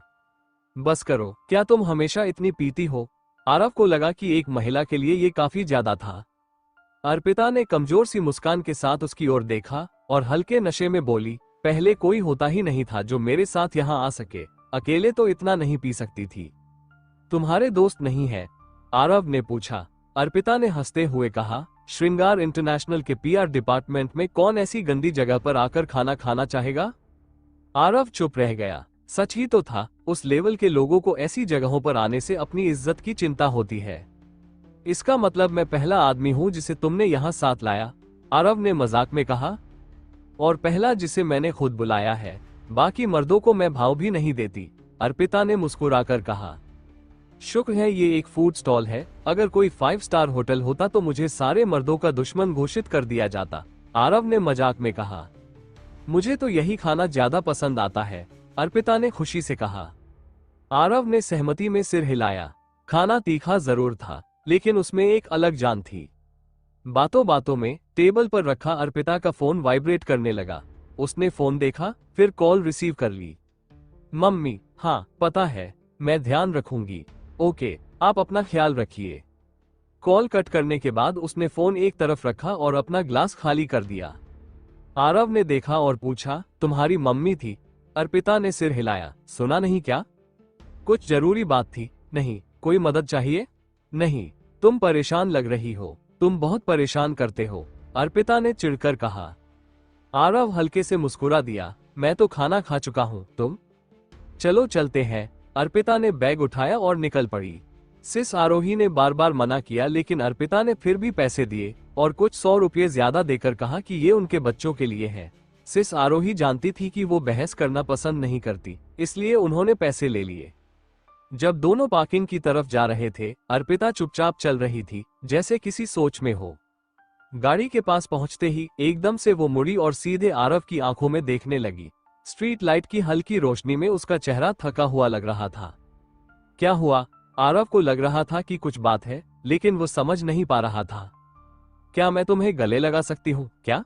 अर्पिता ने बिना कुछ कहे बस उसे गले लगा लिया। आरव ने न तो रोका और न ही पीछे हटा। जब अर्पिता की ठंडी ठंडी मुलायम बाहें उसके गले के चारों तरफ लिपटी, तो शराब की खुशबू और उसका मीठा शरीर गंध मिलकर आरव को एक पल के लिए रोक सा गया। उसके सीने से नीचे अर्पिता की नर्म और भारी उभारों का एहसास भी उसे साफ हो रहा था। थोड़ी देर सोचने के बाद आरव ने धीरे से उसकी पीठ पर हाथ रख दिया और हल्के से सहलाया। इस रात दोनों ऐसे लगे जैसे कोई प्रेमी जोड़ा हो, जो एक शांत जगह में एक दूसरे की बाहों में समय बिता रहा हो। "अगर कोई बात है तो मुझसे कह सकती हो, शायद मैं मदद कर सकूं, जैसे दिन में की थी," आरव ने धीरे से कहा। अर्पिता ने अपना चेहरा उसके सीने में छुपा लिया और बोली, कुछ मत बोलो, कुछ मत पूछो, बस मुझे थोड़ी देर गले लगे रहने दो, थोड़ी देर ही काफी है। ये आलिंगन मानो बहुत देर तक चला, लेकिन जब अलग हुए तो लगा जैसे बस कुछ पल ही बीते हों। अर्पिता ने बालों को ठीक किया, चेहरा थोड़ा लाल था, शर्माते हुए बोली, थैंक यू, चलो अब वापस चलें। एक खूबसूरत लड़की खुद चलकर मेरी बाहों में आ जाए, इसे मैं तो किस्मत मानता हूँ। मुझे पता है तुमने कुछ सोचा नहीं था। अर्पिता की नजर आरव की पैंट पर गई, जब तक कि तुम में वो क्षमता ना हो। आरव का चेहरा जड़ हो गया। इन दिनों शरीफ मर्द बने रहना मुश्किल है, ये औरत तो बहुत शरारती है, शरीर की हर हरकत पर नजर रखती है। श्रृंगार इंटरनेशनल पहुंचकर आरव ने उसे अलविदा कहा और जल्दी से अस्पताल की ओर निकल गया। भले ही जास्मिन ने कहा हो कि उसने अपने पिता वीरेंद्र को पूरी तरह छोड़ दिया है, लेकिन आरव को फिर भी उसे उसके पागल होने की खबर देनी थी। जब वो अस्पताल पहुंचा तो रात के 10 बजे चुके थे। ड्यूटी पर नर्सों के अलावा वहां कोई नहीं था। जास्मिन के रूम के बाहर पहुंचकर उसने देखा कि लाइट जली हुई है, तो सोचा कि वो अभी जाग रही होगी। लेकिन जैसे ही दरवाजा खोला, उसकी सोच गलत साबित हुई। साइड टेबल पर लैंप जल रहा था और जास्मिन सो रही थी। तकिए पर साइड में लेटी हुई थी, हाथों में एक बुक थी जो मार्केट इकोनॉमी पर थी। उसने नीले और सफेद लाइन वाले ढीले पजामे पहन रखे थे और बिखरे बालों ने उसके चेहरे का आधा हिस्सा ढक रखा था। ऐसे में उसका वो कोमल रूप सामने आ रहा था जो आमतौर पर नहीं दिखता। ये सोचना भी मुश्किल था कि इतनी नाजुक सी लड़की एक बड़ी कंपनी की सीईओ है, जिसके कमजोर कंधों पर दुनिया भर के हजारों कर्मचारियों की जिम्मेदारी है। ये सब सोचकर आरव को अपनी पत्नी पर गर्व हुआ। ऐक की ठंडी हवा में उसे लगा कि जास्मिन किताब पढ़ते पढ़ते सो गई थी और आधा शरीर कंबल से बाहर था, उसे ठंड लग सकती थी। फिर वो चुपचाप उसके पास गया, धीरे से उसका सिर सहारा देकर तकिए पर ठीक से लिटाया और फिर कंबल उसके कंधों तक अच्छे से ओढ़ा दिया। उसी समय जास्मिन ने आंखें खोली और हल्के से उसकी तरफ देखा। वो कुछ बोली नहीं, बस चुपचाप आरव को देखती रही, लेकिन उस एक नजर में इतनी गहराई और साफगोई थी कि आरव खुद को खोसा बैठा। असल में जास्मिन ने आरव की मौजूदगी उसी पल महसूस कर ली थी जब वो कमरे में आया था, क्योंकि उसे बचपन से ही अपनी दादी से कंपनी की जिम्मेदारी मिल गई थी। वो हमेशा काम में डूबी रहती थी और हर वक्त सतर्क रहती थी। उसका फोन कभी बंद नहीं होता और वो कभी गहरी नींद में नहीं जाती। आरव का कोमल और ख्याल रखने वाला व्यवहार उसे सोते रहने का मन करा रहा था, क्योंकि उसे समझ नहीं आ रहा था कि जब कोई मर्द उसका यूं ख्याल रखता है तो उसे कैसे रिएक्ट करना चाहिए। लेकिन उसे ये भी लग रहा था कि सोने का नाटक जारी रखना ठीक नहीं, इस स्थिति का सामना उसे किसी न किसी वक्त करना ही होगा। ओम, क्या मैंने तुम्हें जगा दिया? आरव थोड़ी शर्मिंदगी से बोला। उसे लगा था कि वो काफी चुपचाप आया था। उसने उम्मीद नहीं की थी कि जास्मिन जाग जाएगी। जास्मिन ने चुपचाप उसकी तरफ देखा, फिर पलकें झपकाई और धीरे से पूछा, अर्पिता ने तो तुम्हें बुलाया था, वो कैसी है? क्या मतलब कैसी है? आरव थोड़ा हैरान हुआ कि उसका पहला सवाल अर्पिता को लेकर था। आज वो कुछ परेशान लग रही थी। जास्मिन ने जवाब दिया, परेशान तो होगी ही। आरव बेड के पास स्टूल पर बैठ गया और मुस्कुराते हुए बोला, अपहरण के बाद क्या किसी का मूड अच्छा रहेगा? मुद्दा कुछ और है, जास्मिन ने पक्के लहजे में कहा। आरव ने थोड़ी भौहें सिकोड़ ली और उसे वो कॉल याद आया जो अर्पिता को डिनर के दौरान आया था। क्या ये उसके परिवार से जुड़ा मामला है? मुझे इतना ही पता है कि उसका कोई रिश्तेदार आ रहा है और इसी वजह से वो परेशान है। हाँ, परेशान तो थी, लेकिन अब शायद ठीक हो गई है। आरव ने इतना ही कहा, लेकिन ये जिक्र नहीं किया कि उसने अर्पिता को गले लगाया था, भले ही जास्मिन जैसी ठंडी महिला को इससे फर्क न पड़े। जास्मिन ने बस हम कहा और फिर से आंखें बंद कर ली। ये साफ इशारा था, मैं सोना चाहती हूँ, तुम अब जा सकते हो। आरव हल्की सी मुस्कान के साथ समझ गया, लेकिन फिर बोला, मुझे एक और जरूरी बात बतानी है, इसी वजह से आया हूँ। सुनकर घबराना मत, ये वीरेंद्र के बारे में है। जास्मिन ने फिर से आंखें खोली, पर कुछ बोली नहीं, बस इंतजार करने लगी कि आरव क्या कहेगा। वो पागल हो गया है, शायद हार बर्दाश्त नहीं कर पाया, उसे मानसिक अस्पताल में भर्ती करवा दिया गया है, आरव ने सीधे कहा। जास्मिन का शरीर थोड़ा कांप गया, लेकिन उसने तुरंत ही आरव से मुंह फेर लिया और बोली, समझ गई, अब तुम जा सकते हो। आरव समझ गया कि उसे अकेला छोड़ा जाए और वो चुपचाप कमरे से बाहर चला गया। अगले कुछ दिन आरव की जिंदगी शांति और आराम से बीती। वो रोज सुबह ऑफिस की लड़कियों के लिए नाश्ता लाता रहा। अब कुछ उलझी हुई बातों के बाद अस्मिता, आरुषि और वंशिका से उसकी नजदीकियां काफी बढ़ गई थी। उन्हें छेड़ना, उनसे मजाक करना, और जब वो उसे झूठ मूठ पीटती थी तो आरव को बड़ा मजा आता था। गेमिंग के अलावा ये उसकी सबसे पसंदीदा चीज थी। डिपार्टमेंट हेड चमन अब अपनी हद में रहकर काम कर रहा था। आरुषि के मुताबिक उसने बोर्ड ऑफ डायरेक्टर्स को अपना इस्तीफा दे दिया है और जैसे ही काम सौंपेगा रिटायर हो जाएगा। अर्पिता भी वापस अपने रोज के शेड्यूल पर लौट आई थी। अपने असली पद के अलावा अब वो कंपनी की वाइस चेयरमैन भी बन चुकी थी। असल में पहले वाइस चेयरमैन का पद था ही नहीं, क्योंकि जास्मिन इतनी सक्षम थी कि उसे न वाइस चेयरमैन चाहिए था न कोई असिस्टेंट। लेकिन जास्मिन के बीमार पड़ने के बाद कंपनी के कई फैसले लटक गए थे, इसलिए उसने अस्पताल से ही आदेश दिए कि रोजमर्रा के फैसले अर्पिता ले सकती है और अनिका, जो कि जास्मिन की सेक्रेटरी थी, उसकी मदद करे। अर्पिता भले ही कम उम्र की हो, लेकिन कंपनी के कई वरिष्ठ लोग जानते थे कि उसका पुरानी और नई सीईओ दोनों से अच्छा संबंध है। श्रृंगार इंटरनेशनल को लिन परिवार की निजी संपत्ति ही माना जाता है, इसलिए जास्मिन के हर शब्द का बहुत महत्व था। इन्हीं सब के बीच एक दिलचस्प बात हुई। कई कर्मचारियों ने आपस में मिलकर जास्मिन से मिलने का फैसला किया। आरव को ये थोड़ा अजीब लगा, क्योंकि आमतौर पर जास्मिन इतनी ठंडी और दूर दूर सी रहती थी कि कोई भी उससे खुद बात करने की हिम्मत नहीं करता था। लेकिन जैसे ही उसे अस्पताल में भर्ती कराया गया, सब अचानक उसके हाल चाल लेने पहुंचने लगे। पीआर डिपार्टमेंट की लड़कियों ने तो बड़े ध्यान से गिफ्ट चुने, हेल्थ और स्किन केयर प्रोडक्ट्स, एक बड़ा गुलदस्ता जिसमें गुलनार भरे थे। पीआर की एक लड़की तो कैमरा लेकर भी गई और जास्मिन की एक तस्वीर खींची। उस फोटो में बिना मेकअप के तेज लाइट में जास्मिन किताब पढ़ रही थी और अपनी टीम की तरफ साफ सुथरी नजर से देख रही थी। उसकी अंदर से निकली शांत और खूबसूरत छवि ने उन लड़कियों को चीखने पर मजबूर कर दिया जो सेलिब्रिटी टाइप लोगों की फैन होती है। उन्हें ईर्ष्या हुई कि बिना मेकअप के भी जास्मिन की त्वचा और चेहरा इतना परफेक्ट था कि वो शायद बिना मेकअप ज्यादा सुंदर लगती थी। आरव को अब महसूस हुआ, सुंदरियां तो सबको अच्छी लगती है, लेकिन जो सैलरी देती है वो और भी ज्यादा पसंद आती है। कंपनी के कर्मचारियों के अलावा सूरत के व्यापार जगत के कई लोग भी मिलने पहुंचे। जास्मिन, जो पहले लो प्रोफाइल रहकर ठीक होना चाहती थी, अब हर रोज कोई न कोई मुस्कुराते हुए बाग जैसे मेहमानों से मिलती रही और चाय की जगह कड़वा भारतीय काढ़ा पीकर खुद को मानसिक रूप से तैयार करती रही। पति पत्नी का रिश्ता छुपाना जरूरी होने के कारण आरव अब कम समय अस्पताल में बिताता था। लेकिन दूसरे हफ्ते जब वह जास्मिन को कुछ किताबें देने आया तो उसे ऐसा मेहमान मिला जिससे मिलना वो कतई नहीं चाहता था। जास्मिन के कमरे में आई थी वो महिला जिसे आरव अब तक 2 बार मिल चुका था और जिससे दोनों बार का अनुभव काफी खराब रहा, पुलिस ऑफिसर आराध्या। इस वक्त आराध्या कैजुअल कपड़ों में थी। उसने एक सफेद फिटिंग वाली लीवाइस की शॉर्ट स्लीव्स टी शर्ट पहनी थी, जिससे उसकी फिट बॉडी और कमर और भी उभरी हुई दिख रही थी। नीचे उसने हल्के नीले डेनिम शॉर्ट्स और गुलाबी नाइक के जूते पहने थे। उसके लंबे और गोरे पैरों में जरा भी चर्बी नहीं थी। छोटे कटे बाल और आकर्षक चेहरा उसके सुडौल शरीर के साथ बहुत खूबसूरत लग रहा था। उसे देखकर कोई नहीं कह सकता था कि वो वेस्ट रीजन पुलिस ब्यूरो की चीफ है। वो किसी हॉट हाउसवाइफ या शहरी सुंदरता जैसी लग रही थी। जब आराध्या कमरे के दरवाजे पर दिखी तो आरव को अपनी आंखों पर शक हुआ, लेकिन जब उसने उसके चेहरे पर हल्की सी गूढ़ मुस्कान देखी तो उसे यकीन हो गया कि ये कोई भूत प्रेत नहीं, हकीकत है।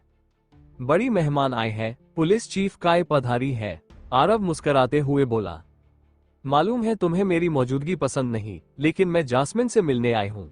आराध्या ने उसे नजरअंदाज करते हुए जास्मिन के पास जाकर चिंता से पूछा, मैंने कहा था खुद का ख्याल रखना सीखो, पर तुम्हें तो खुद को थकाना ही अच्छा लगता है। ये साफ था कि जास्मिन आराध्या को पहचानती है और उससे परिचित भी है, क्योंकि उसने हल्की सी लेकिन दुर्लभ मुस्कान दी। फिर वो आराध्या के हाथ की तरफ इशारा करके बोली, ये मेरे लिए गिफ्ट है। आराध्या के हाथ में एक गिफ्ट था, लेकिन न वो फल था, न फूल और न ही कोई महंगा जड़ी बूटी वाला टॉनिक। वो था एक डिब्बा चावल से बनी मिठाई, राइस बॉल्स। हाँ, मैं तुम्हें इतना तो जानती हूँ, बचपन से तुम्हें ये मिठाई पसंद है, इसलिए कुछ और नहीं लाए। आराध्या ने हंसते हुए वो डिब्बा जास्मिन के बेड के पास रख दिया। थैंक्स, जास्मिन ने धीरे से कहा। आराध्या ने होंठ फुला लिए और मजाकिया अंदाज में बोली, थैंक्स की जरूरत नहीं, असल में तो मुझे आना ही नहीं था, लेकिन तुम में जरा भी संवेदना नहीं है। शादी कर ली और अपनी बहन को बताया तक नहीं, बचपन की दोस्ती पर पानी फेर दिया। जास्मिन ने नजरें झुका ली और कुछ नहीं बोली, बस चुपचाप सुनती रही। आराध्या को उसकी आदत मालूम थी, उसने खुद ही कहना जारी रखा, लेकिन मैं सच में हैरान हूँ कि जिस आदमी को तुमने उस दिन लॉयर विक्रम से छुड़वाया था, वही तुम्हारा पति बन गया। तुम दोनों की कब दोस्ती शुरू हुई? मुझे तो कुछ पता ही नहीं चला। जास्मिन ने सिर झुकाए रखा, क्योंकि सच तो ये था कि उसे भी नहीं पता था क्या कहे। आराध्या ने देखा कि बात आगे नहीं बढ़ेगी, तो उसने एक गहरी सांस ली और बोली, ठीक है, तुम हमेशा ऐसी ही रही हो, जैसे ही कोई असली बात पूछी जाए चुप हो जाती हो। लेकिन मैं तुम्हें बताने आई थी कि तुम्हारे ग्रैंपा ने कहा है कि वो तुम्हें मिस करते हैं और चाहते हैं कि तुम अपना ख्याल रखो। ग्रैंपा शब्द सुनते ही जास्मिन ने सिर उठाया और ठंडी आवाज में बोली, मुझे उसकी चिंता की जरूरत नहीं है, और वैसे भी मेरा कोई ग्रैंपा नहीं है, बहुत पहले से ही नहीं है। असल में ग्रैंपा शेखावत की भी कुछ मजबूरी रही है। आराध्या ने हौले से कहा। आराध्या, अब इसकी बात मत करो, मुझे कुछ नहीं सुनना। जास्मिन ने मुंह फेर लिया। आरव जो पास बैठा था सोच में पड़ गया, जास्मिन का दादा भी है, लेकिन उसने कभी उसका जिक्र तक नहीं किया। और फिर वो और आराध्या बचपन से जान पहचान में है, तो यकीनन बहुत कुछ जानती होगी। ऊपर से आराध्या को जास्मिन के दादा की बातें भी मालूम थी, तो साफ था कि उसे कई राज पता है।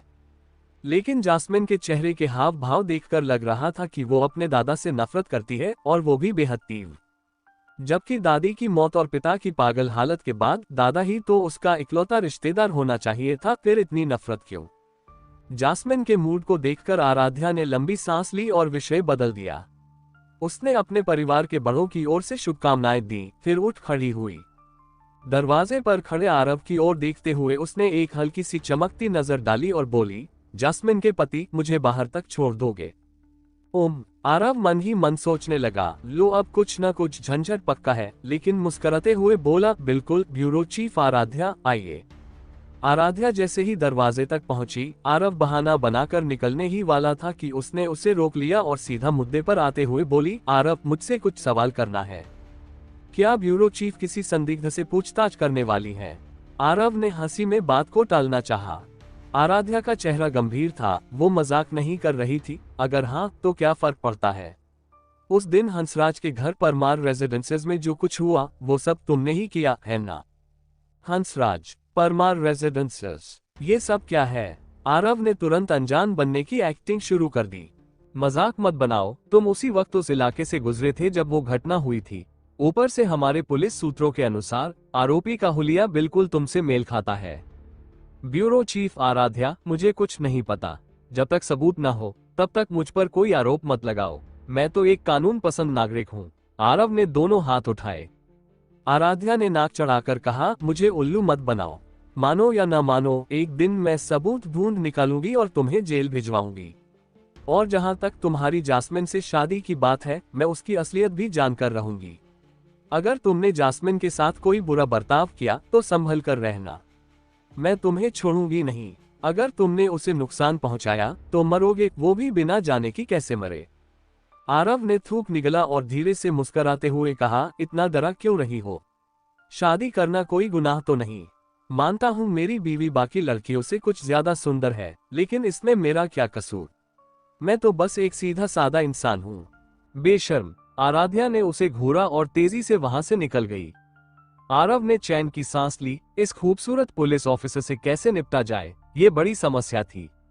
वो धीरे धीरे वापस कमरे की तरफ गया, लेकिन जैसे ही अंदर घुसा, उसके सामने एक बेहद प्यारा नजारा था। वो ग्लूटेनस राइस बॉल्स का डिब्बा पहले ही खुल चुका था और जास्मिन उसमें से एक सफेद बॉल निकाल चुकी थी। उसने उसे दोनों हाथों की अंगुलियों से पकड़ रखा था और धीरे धीरे कुतर रही थी। वो इतनी प्यारी लग रही थी, जैसे कोई छोटा सा सफेद खरगोश खाने के वक्त अपनी गाजर कुतर रहा हो। आरव को कमरे में आता देख जास्मिन का चेहरा लाल पड़ गया। वो अब भी मुंह में राइस बॉल चबा रही थी। कुछ बार पलकें झपकाकर उसने धीमे और अस्पष्ट स्वर में कहा, मैंने सोचा तुम जा चुके हो।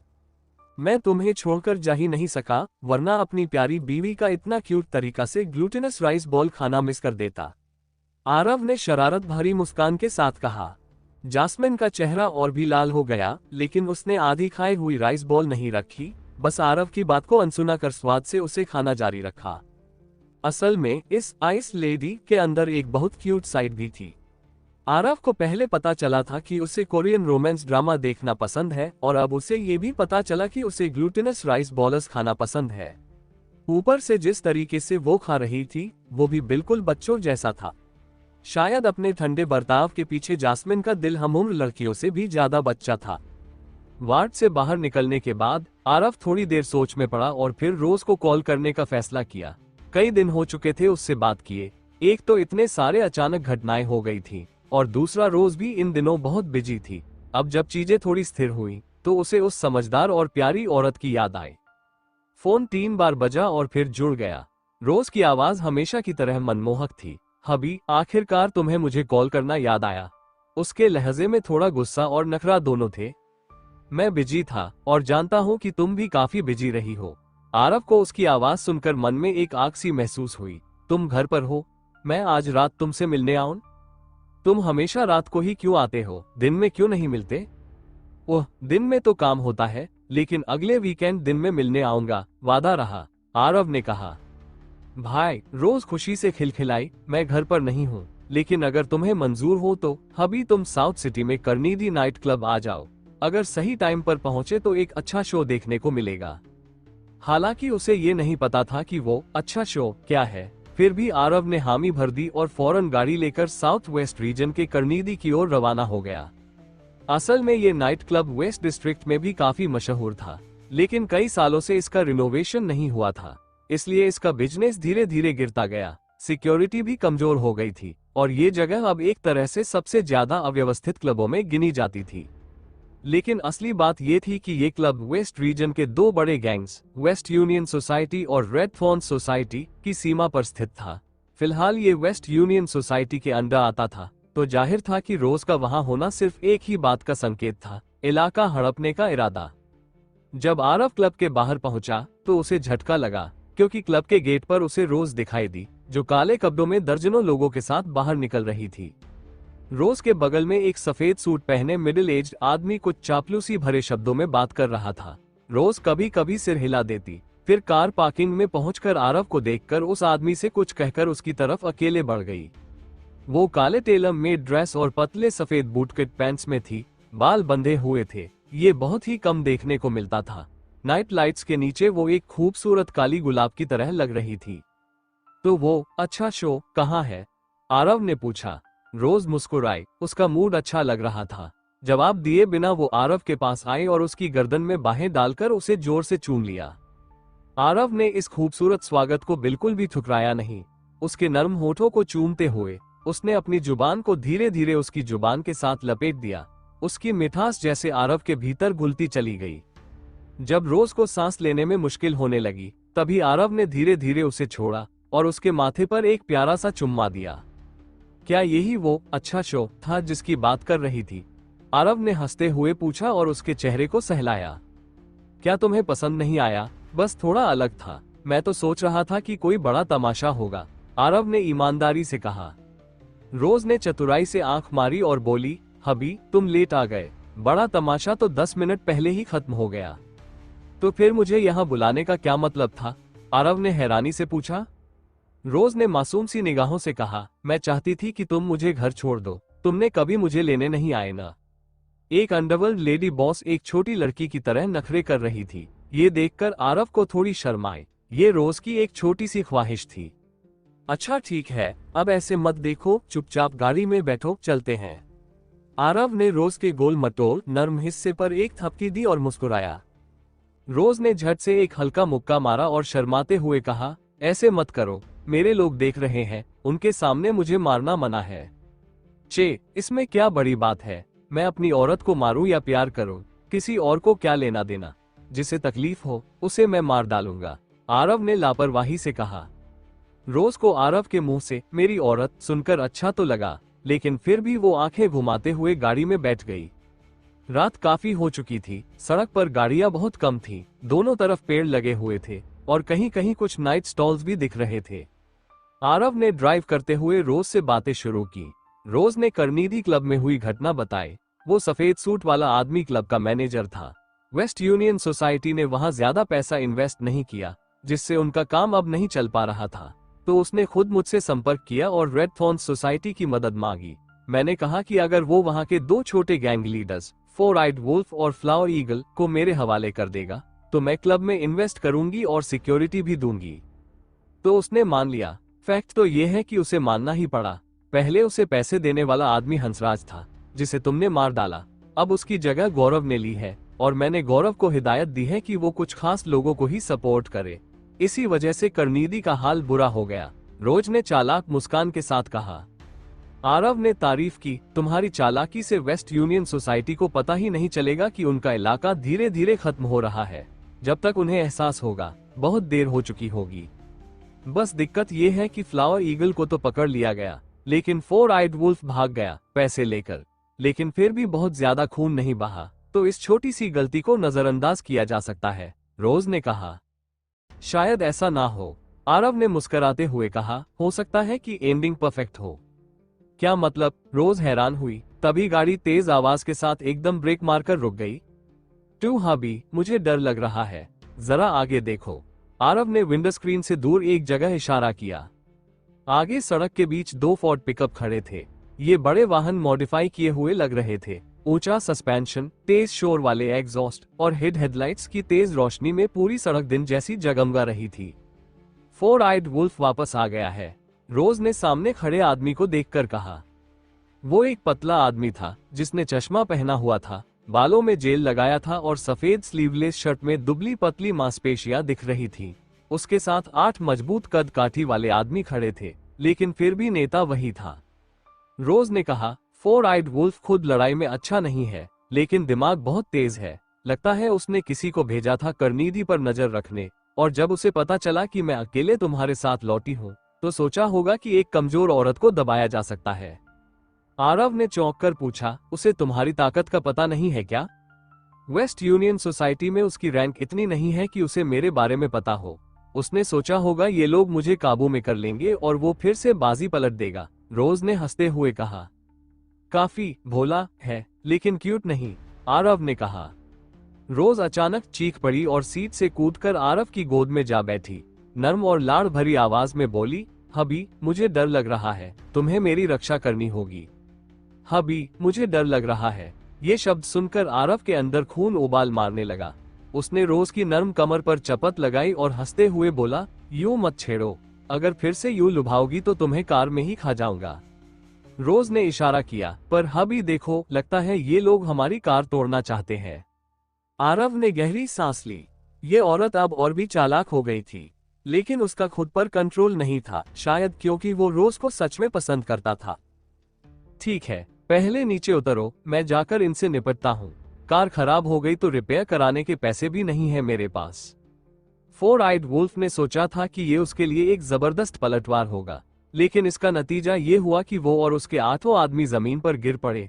दोनों पिकअप भी रेड थॉर्न सोसाइटी वालों ने अपने कब्जे में ले लिए, और जो पैसे उसने लाए थे उनका अंजाम तो साफ ही था। 4 आइड वुल्फ को जब बोरे में भरकर ले जाया जा रहा था, तब भी उसे समझ नहीं आया कि वो BMW से निकलने वाला आदमी कौन था। उसने इतना ताकतवर आदमी कभी वेस्ट यूनियन सोसाइटी या सूरत में नहीं देखा था। उसे बेहद अफसोस हो रहा था, काश ये कोई टूर्नामेंट होता और उसे 3 मौके मिलते, क्योंकि उसके पास पैंट की जेब में टाइप 54 हैंडगन भी थी, लेकिन उसे निकालने का मौका तक नहीं मिला। दुर्भाग्य से जब उसके आदमी जमीन पर गिर पड़े, उसी पल उनकी किस्मत तय हो चुकी थी। बोरे में भरकर, पत्थर से बांधकर उन्हें समंदर में फेंक दिया गया। बाकियों के लिए ये एक जानलेवा हादसा रहा होगा, लेकिन इस युवा जोड़े का मूड इससे जरा भी नहीं बिगड़ा। रोज ने सब समेट लिया और लिटिल पवन को फोन करके आरव के साथ वापस रोज बार के बड़े बेडरूम में लौट आए। रात भर की अंतरंगता के बाद रोज ने खुद को पूरी तरह समर्पित किया। उसका सेक्सी शरीर आरव को भरपूर संतोष दे रहा था। आखिर में जब रोज 6 बार क्लाइमैक्स तक पहुंच चुकी थी, तो उसकी ताक जवाब दे गई थी। उसने अपनी खूबसूरत टांगे लपेट ली थी और बेड पर देर हो गई थी। जब आरव फिर से मूड में आया, तो उसने उसकी पीठ को पकड़कर उस पर पंजे मारते हुए नखरे से कहा, ये नाइंसाफी है, एक मर्द औरत से ज्यादा देर टिकता है, ये तो साइंस के खिलाफ है। साइंस की बात कर रही हो? जब तुमने मुझे पहली बार देखा था, तब तक तुम वजिन थी, आरव ने घृणा से कहा, और एक हाथ से रोज के सीने की नरम गेंद को उंगलियों से तरह तरह के आकार में मसलने लगा। रोज हांफते हुए बोली, लेकिन मैंने बहुत सारी फिल्में देखी हैं ऑनलाइन। वो सब लंबे टाइम तक चलते हैं क्योंकि वहां कई मर्द बारी बारी से होते हैं, पर रियल में 2 घंटे तक, ये कैसे? आरव मन ही मन मुस्कुराया। उसका शरीर आम इंसानों जैसा नहीं था, और ये लंबा टिक पाना तो बस उस बदलाव का एक साइड इफेक्ट था, शायद मानसिक संतोष का सबसे बड़ा कारण भी। लेकिन ये बात रोज को बताना सही नहीं था। तो उसने कहा, इसलिए जब मैं आगे और औरतें ढूंढूंगा तुम सबको समझना होगा, क्योंकि मेरी ये ताकत काबू में नहीं आती। ये बात जाकर अपनी बीवी से कहना, एक रखेल होने के नाते मैं तुम्हें रोक नहीं सकती, रोज ने कड़वाहट से कहा। आरव ने मन में सोचा, वो जास्मिन तो वैसे भी परवाह नहीं करती मैं कितनी औरतें रखूं। फिर उसने रोज को दोबारा जकड़ लिया। सुबह जब आरव जागा तब रोज अब भी बिस्तर में सुस्ताई हुई थी। वो चुपचाप कपड़े पहनकर बाहर निकल आया। रविवार होने के कारण आरव को दफ्तर नहीं जाना था, इसलिए वो वेस्ट रीजन के फूड मार्केट नहीं गया। रोज बार से निकलकर वो एक साफ सुथरी चौड़ी सड़क पर पहुंचा और वहां एक छोटे से रेमन स्टॉल पर बड़ा बाउल खा लिया। फिर सोचा कि शायद जास्मिन के पास अस्पताल चला जाए, लेकिन फिर उसे लगा वहां अजनबी लोग होंगे, तो उसने वो विचार त्याग दिया। रेमन स्टॉल से बाहर निकलते वक्त सड़क पर भीड़ बढ़ चुकी थी। आरव अपनी कार से विला लौटकर टीवी देखने और आराम करने का सोच ही रहा था कि अचानक किसी ने उसका नाम पुकारा। आरव। ये आवाज तेज और साफ थी, जानी पहचानी भी लगी, लेकिन वो याद नहीं कर पाया कि ये किसकी थी। उसने मुड़कर देखा तो एक अनजान सी लड़की सड़क के दूसरी ओर से उसकी तरफ आ रही थी। वो लड़की पीले रंग की टी शर्ट, फटी हुई टाइट जीन्स और हरे रंग के रनिंग शूज में थी। उसके कंधों तक लंबे काले बाल चमक रहे थे और उनमें एक नीला स्टारफिश हेयर क्लिप लगा हुआ था। उसका चेहरा बिल्कुल साफ, बिना मेकअप के था, लेकिन उसमें एक प्राकृतिक आकर्षण था। उसे देखकर साफ लग रहा था कि कुछ सालों बाद वो वाकई बेहद सुंदर और मोहक बन जाएगी। क्या हम पहले मिल चुके हैं? आरव को सच में याद नहीं आ रहा था कि वो कभी इस लड़की से मिला हो। इतनी सुंदर लड़की को वो भूल नहीं सकता था। लड़की ने होंठ फुलाए और गर्व से कहा, मैं जानती थी तुम मुझे नहीं पहचानोगे। ये तो होना ही था, मैं इतनी खूबसूरत हूँ। बस थोड़ी सी लुक्स बदली और तुम तो फिदा ही हो गए। उसका ये एटीट्यूड देखकर आरव को कुछ कुछ याद आया। ध्यान से देखने पर उसने उस लड़की के हाथ पर एक छोटा सा बैंगनी रंग का बटरफ्लाई टैटू देखा और तभी उसे सब याद आ गया।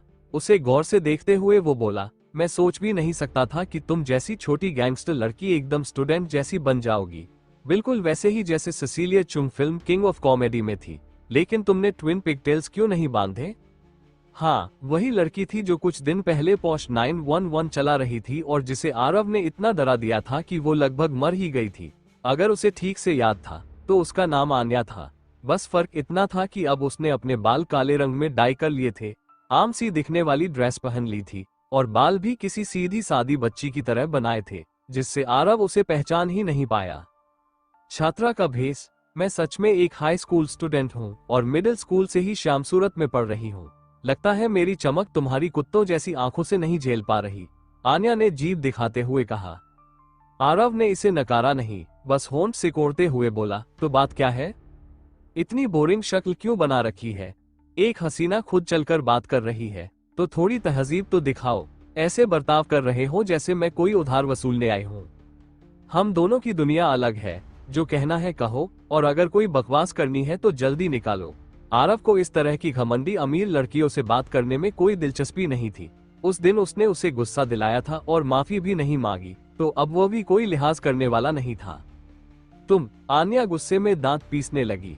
उसने आरव की कार चलाने की स्किल और लोगों की पिटाई करते हुए उसकी मार्शल आर्ट्स वाली स्टाइल देखी थी, जिससे वो उसके लिए जिज्ञासा से भर गई थी और दोस्ती करना चाहती थी। पर उसने ऐसा रवैया दिखाया कि जैसे कोई फर्क ही न पड़ता हो। क्या वो सच में इतना खास समझता है खुद को? क्या मैं उससे डरूंगी? आन्या को किसी ने पहले कभी ऐसा बर्ताव नहीं दिया था, तो उसका मन खट्टा हो गया। लेकिन ये भी समझ रही थी कि ताकत में वो आरव के सामने कहीं नहीं टिकती, और अगर मदद के लिए किसी को बुलाती तो वो लोग भी बस पिटने के लिए आते। तभी उसके दिमाग में एक शातिर आइडिया आया। फैसला लेने के बाद आन्या की बड़ी बड़ी आंखों में आंसू भरने लगे, चेहरा सफेद पड़ गया और फिर वो रोने लगी जैसे बहुत दुखी हो। क्या हुआ? आरव चौंक गया। क्या इस लड़की की सहनशीलता इतनी कम है? मैंने तो अभी कुछ कहा भी नहीं और ये रोने लगी। आन्या धीरे धीरे आंसू पोंछते हुए और जोर से रोती हुई चिल्लाए, आरव, तुम कैसे निर्दयी इंसान हो? मुझे प्रेग्नेंट करके छोड़ दिया, तुम्हें जरा भी शर्म नहीं आती? हाँ। आरव हैरान रह गया। सड़क पर चल रहे लोग रुक गए और आन्या की तरफ देखने लगे, जिनकी आंखों में अब कुछ कुछ अजीब भाव थे। तभी आन्या दौड़कर आरव से लिपट गई और कमर में बाहें डालकर जोर जोर से हिलाने लगी जैसे वो पूरी तरह भावुक हो चुकी हो। ओह, छोड़कर मत जाओ आरव, मुझे और हमारे बच्चे को अकेला मत छोड़ो। अगर तुम चले गए तो हमारा बच्चा बिना बाप के जन्म लेगा। ओह। आन्या इस तरह से रो रही थी जैसे दिल ही फट जाएगा। आसपास के लोग तरह तरह की बातें करने लगे। कुछ बूढ़ी औरतों और माताओं के चेहरे पर सहानुभूति और अफसोस साफ दिख रहा था। बाकी लोग आरव को नफरत भरी नजरों से घूरने लगे। आरव को समझ नहीं आ रहा था कि हंसे या रोए। ये लड़की तो कमाल की ड्रामा क्वीन निकली, लेकिन उसे क्या फर्क पड़ता। जो नंगे होते हैं वो जूतों वालों से नहीं डरते। उसकी तो पहले से ही कोई इज्जत का मोह नहीं था। एक अजीब ख्याल आते ही आरव ने आन्या को कसकर पकड़ लिया। उसके कब्जों के पार भी वो लड़की की पतली मुलायम कमर को महसूस कर पा रहा था, जो बड़ी औरतों की तुलना में कहीं ज्यादा टाइट और मुलायम थी। आन्या को आरव के हाथों की गर्माहट महसूस हुई तो उसके शरीर में एक झुरझुरी सी दौड़ गई। उसने मन ही मन परवट कहकर गाली दी, लेकिन रुकने का नाम नहीं लिया और रोते हुए कहती रही, हमें मत छोड़ो, मुझे और बच्चे को अपना लो। अब तो आसपास के लोग हक्का बक्का रह गए। जो लोग अभी तक सिंपैथी दिखा रहे थे, अब देख रहे थे कि लड़की खुद ही उसके गले लगकर खड़ी है और लड़का उस पर हाथ फेर रहा है। आरव ने एक हाथ से आन्या को और जोर से जकड़ा और दूसरे हाथ को धीरे से उसकी छाती की ओर बढ़ा दिया। आन्या अब किशोरावस्था में थी और उसका शरीर विकसित हो रहा था। आरव का हाथ उसकी छाती पर पहुंच गया, पूरा हिस्सा उसकी हथेली में आ गया। वो उसकी कोमलता और लचीलापन महसूस करते हुए उसे दबाने लगा। आन्या की चीख सी निकल गई, जैसे उसे कट लग गया हो। उसे यकीन नहीं हुआ कि इतने लोगों के सामने आरव ऐसा कर सकता है। उसका चेहरा शर्म से लाल हो गया। वो छूटने की कोशिश करने लगी, लेकिन आरव की पकड़ बहुत मजबूत थी। उसका दिल जोर जोर से धड़कने लगा और उसके होंठ हल्के से खुले, सांसें तेज हो गई। उसके शरीर में एक अजीब सी प्रतिक्रिया हो रही थी। लोग चारों तरफ अब भी देख रहे थे। कोई समझ नहीं पा रहा था कि आखिर ये नाटक क्या था। एक पल में लड़की रो रही थी, अगले पल वो उस लड़के की बाहों में थी। आन्या अब खुद को सड़क के बीच में प्रदर्शन करती हुई महसूस कर रही थी, जैसे हर किसी ने उसे देख लिया हो। तुम छोड़ो मुझे, अब की बार उसका स्वर वाकई विनती भरा था। आरव ने झुककर उसके कान में गर्म सांस छोड़ी। जब तुम मेरी बच्चा धो रही हो, तो फिर उस बच्चे के बाप का इतना हक तो बनता है ना? मैं अब कभी नहीं करूंगी ऐसा, मेरी गलती थी। आरव प्लीज छोड़ दो अंकल, मैं माफी मांगती हूँ। इस बार आन्या सच में रो रही थी। जो ड्रामा उसने शुरू किया था, उसी में वो खुद बुरी तरह फंस गई थी। आरव ने ठंडी हंसी के साथ कहा, जब कोई बच्चा बदतमीजी करता है तो माँ बाप की जगह मैं उसे सुधारता हूँ। इतना कहकर उसने आन्या को छोड़ दिया, लेकिन जाते जाते उसके पिछवाड़े पर एक जोरदार थप्पड़ मारा। चटाक। आवाज इतनी तेज थी कि आन्या की आंखों में आंसू भर आए। शर्म और गुस्से से उसका चेहरा लाल था, लेकिन वो चुप रही, डर से कांपते हुए पीछे हट गई। आरव, आज का अपमान मैं जरूर चुकता करूंगी, उसने रोते हुए कहा। जैसी तेरी मर्जी, आरव ने ऊब भरे अंदाज में कहा और सिगरेट निकालने लगा। उसी वक्त सड़क के बीचों बीच एक काली शेवरले कार गलत दिशा में तेज रफ्तार से आती दिखाई दी। वो कार सीधी आन्या की तरफ बढ़ रही थी, जो अब भी आंसू पोंछ रही थी। लड़की, सावधान, कुछ लोगों ने चिल्लाकर चेताया। आन्या ने पीछे मुड़कर देखा, काली कार बिल्कुल उस पर झपटने को तैयार थी। उसे कुछ सोचने का भी मौका नहीं मिला। तभी किसी ने उसे पीछे से जोर से पकड़ लिया और उसका शरीर हवा में ऊपर उठ गया। सभी राहगीरों की नजरों में आरव ने जैसे किसी परछाई की तरह झपट्टा मारा और आन्या को फुटपाथ पर खींच लाया। काली शेवरले फिर से अपनी लेन में चली गई, जैसे कुछ हुआ ही न हो। आन्या अब भी डर के मारे कांप रही थी। उसने आरव की तरफ देखा और बोली, मैं तो समझी थी अब मर ही जाऊंगी। आगे से सड़क पर मत निकला कर, वरना तुझे पता भी नहीं चलेगा कि कब कोई गाड़ी कुचल कर निकल गई। आरव ने बिना किसी भाव के सिगरेट जलाए। भीड़ तालियां बजाने लगी। आरव की बहादुरी देख सब दंग थे। आन्या ने थोड़ी सांस ली और फिर दिल थामते हुए बोली, बहुत डरावना था। अगर तुम नहीं होते तो मैं तो गई थी। बोलो, तुम्हारा कर्ज कैसे चुकाऊं? बस आगे से मुझे परेशान मत करना, मैं भगवान का शुक्रिया अदा करूंगा। आरव ने सिर झटकते हुए कहा और जाने को मुड़ा। आन्या ने उसका हाथ पकड़ लिया। नहीं, कम से कम अपना फोन नंबर तो दो, मैं तुम्हें डिनर पर ले जाऊंगी, वरना मैं ऐसे ही तुम्हारे पीछे पीछे चलती रहूंगी। आरव ने हार मानते हुए अपना नंबर दे दिया। आन्या ने उसे कॉल करके कंफर्म भी कर लिया। ठीक है, मुझे कोचिंग के लिए देर हो रही है, फुर्सत में तुम्हें खाना खिलाऊंगी। उसने हाथ हिलाया और चल पड़ी। तभी एक सिल्वर रंग की टोयोटा वैन सड़क किनारे रुकी और काले सूट में कुछ हटे कट्टे आदमी दौड़कर उसके पास आए। मिस, आप ठीक तो है? एक आदमी जो छोटा कद, चश्मा, ईयरफोन और माइक पहने था, जिसका नाम लिटिल सक्षम था, घबराते हुए बोला और आन्या को ऊपर से नीचे तक जांचने लगा। आन्या ने चिढ़कर कहा, बिग ब्रो लिटिल सक्षम, कितनी बार कहा है कि मैं सिर्फ कोचिंग जा रही हूँ, इतनी सिक्योरिटी की जरूरत नहीं है। मिस, इन दिनों सूरत में माहौल ठीक नहीं है। मास्टर सिर्फ आपकी सुरक्षा के लिए हमें भेजते हैं। आप अपने पिता की फिक्र समझिए और हमसे पीछा छुड़ाने की कोशिश मत कीजिए। अगर हम पास न हो और कुछ हो गया तो मास्टर को क्या जवाब देंगे? लिटिल सक्षम ने समझाया। आरव ये सब देखकर थोड़ा चौंका। इतनी बड़ी सिटी में अमीर लोग तो बहुत हैं, लेकिन इतनी बॉडीगार्ड वाली सिक्योरिटी बहुत कम ही लोगों के पास होती है। साफ था, आन्या किसी रुतबे वाले परिवार से थी। ठीक है, आन्या ने कहा, करो जो करना है, लेकिन मुझे पीछे पीछे मत घुमा करो। फिर वो आरव की ओर मुड़ी और एक दमकती हुई मुस्कान के साथ बोली, अंकल, गायब मत हो जाना, मेरा फोन जरूर उठाना, ओके? आरव ने एक धुएं का छल्ला उड़ाया और सिर हिलाया। लिटिल सक्षम और बाकी बॉडीगार्ड्स ने आरव की ओर संदेह भरी नजर से देखा। मिस, ये शख्स कौन है? ये मेरे लिए फरिश्ते जैसे हैं। अभी थोड़ी देर पहले एक कार मुझे टक्कर मारने ही वाली थी और इन्होंने मुझे खींच लिया, आन्या ने ईमानदारी से बताया। क्या? जब बॉडीगार्ड्स ने इतने गंभीर चेहरे बनाए तो आन्या ने कुछ भी छिपाए बिना सारी घटना उन्हें बता दी। जब उसने उस पल के बारे में बताया जहां उसे जान का खतरा था, कई बॉडीगार्ड्स के पसीने छूट गए। अगर सच में उसे गाड़ी ने कुचल दिया होता तो उन्हें इस पेशे में रहने का हक ही नहीं रहता, जिंदा रहना तक मुश्किल हो जाता। लिटिल सक्षम ने अजीब नजरों से आरव की ओर देखा, फिर आगे बढ़कर बोला, धन्यवाद मिस आन्या की जान बचाने के लिए, मिस्टर आरव। क्या आप हमारे साथ चल सकते हैं? हमारे मालिक आपसे खुद मिलकर धन्यवाद कहना चाहते हैं। उसकी बातों में साफ शक झलक रहा था, जैसे आरव का उन बदमाशों के साथ कोई मिलाप हो और वो बस भरोसा जीतने का नाटक कर रहा हो। आरव ये सब अच्छे से समझ गया, और न तो उसके पास फालतू वक्त था, न ही वो इतना बेरोजगार था कि जाकर उन्हें सफाई देता। उसने हाथ हिलाते हुए कहा, मुझे पता है तुम क्या सोच रहे हो, लेकिन इस मामले से मेरा कोई लेना देना नहीं है।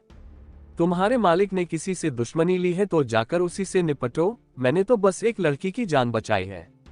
बेवजह मुझ पर शक मत करो। लिटिल सक्षम की भौहें सिकुड़ गईं। मिस्टर आरव, अगर आपका दिल साफ है तो आपको हमारे मालिक से मिलने में क्या परेशानी है?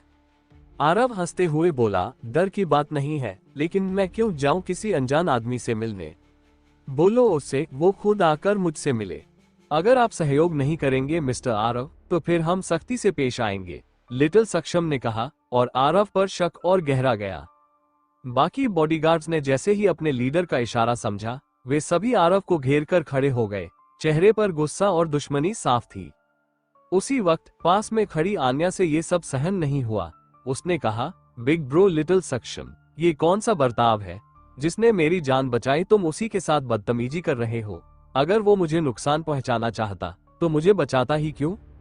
एक छोटी सी लड़की भी तुम सबसे समझदार है, आरव ने गहरी सांस लेते हुए कहा। लिटिल सक्षम अब भी आदर के साथ बोला, मिस, आपको शायद नहीं पता, पर कई बार लोग जानबूझकर ऐसा नाटक करते हैं ताकि वो करीब आ सके और बड़ा फायदा उठा सके। आप हमें मुश्किल में मत डालिए। आरव जोर से हंसा, तुमने ज्यादा फिल्में देख ली हैं, जैसे इंटरनल अफेयर्स और बॉर्न टू बी किंग। मैं तुम जैसे बेवकूफों के झुंड से नहीं उलझना चाहता। हटो मेरे रास्ते से, वरना पछताओगे। ये तो अब मिस्टर आरव की काबिलियत पर निर्भर करेगा, लिटिल सक्षम बोला, और सबको हुक्म दिया, इसे पकड़ो और लेकर चलो। अब तो तुम सब मौत को दावत दे रहे हो। आरव अब सच में गुस्से में आ गया था। वो सड़क पर था, इसलिए लोगों के बीच तमाशा नहीं करना चाहता था, मगर ये लोग तो खुद मुसीबत मोल ले रहे थे। बॉडीगार्ड्स के पास आने से पहले ही आरव ने अपने हाथ का सिगरेट का टुकड़ा जोर से फेंका, इतनी ताकत से कि वो गोली की तरह सामने वाले बॉडीगार्ड के माथे पर जा लगा। सिर्फ उस सिगरेट से ही बॉडीगार्ड की हालत खराब हो गई और वो सीधे जमीन पर गिर पड़ा। आरव के हाथ अब रुके नहीं। उसने कुछ कराटे स्टाइल में अपने हाथ घुमाए ताकि आम लोगों को शक न हो, लेकिन उसके वार पहले की तरह ही खतरनाक थे। जो भी बॉडीगार्ड्स उसके पास आए, या तो उनकी हड्डियां टूट गईं या वो बुरी तरह घायल होकर गिर पड़े। अगर आरव पिछले 6 महीनों से खुद पर काबू न कर रहा होता तो शायद अब तक सब मारे जा चुके होते। लिटिल सक्षम का दिल डर से कांपने लगा।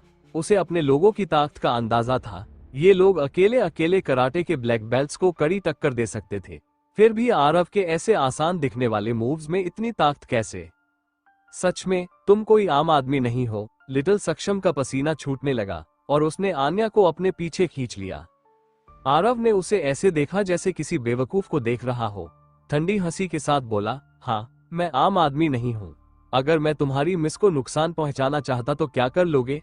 खुद की हिफाजत नहीं कर सकते और बात करते हो उसकी हिफाजत की? मर जाऊंगा पर मिस को नुकसान नहीं पहुंचाने दूंगा। लिटिल सक्षम ने पूरे जोर से शरीर कसा और आन्या से कहा, मिस भागो, ये आदमी बहुत खतरनाक है। आन्या घबरा गई। बिग ब्रो लिटिल सक्षम, प्लीज लड़ना बंद करो। तुम लोग इसका मुकाबला नहीं कर सकते और आरव मुझे कोई नुकसान नहीं पहुंचाएगा। आरव को पहली बार किसी की बेवकूफी से किसी को मारने की इच्छा हुई। उसने आंखें घुमाई और गुस्से में मुस्कुराते हुए बोला, हम दूसरों को बेवकूफ कहने से पहले खुद को देखना चाहिए, पर तुम जैसे लोगों के लिए तो कुछ कहना जरूरी है। तुम सच्ची में महामूर्ख हो। उसने लिटिल सक्षम को मिडिल फिंगर दिखाए, सिर हिलाया और वहां से निकल गया। राहगीरों ने उसकी तरफ उंगलियां उठाई लेकिन कोई उसे रोकने की हिम्मत नहीं कर सका।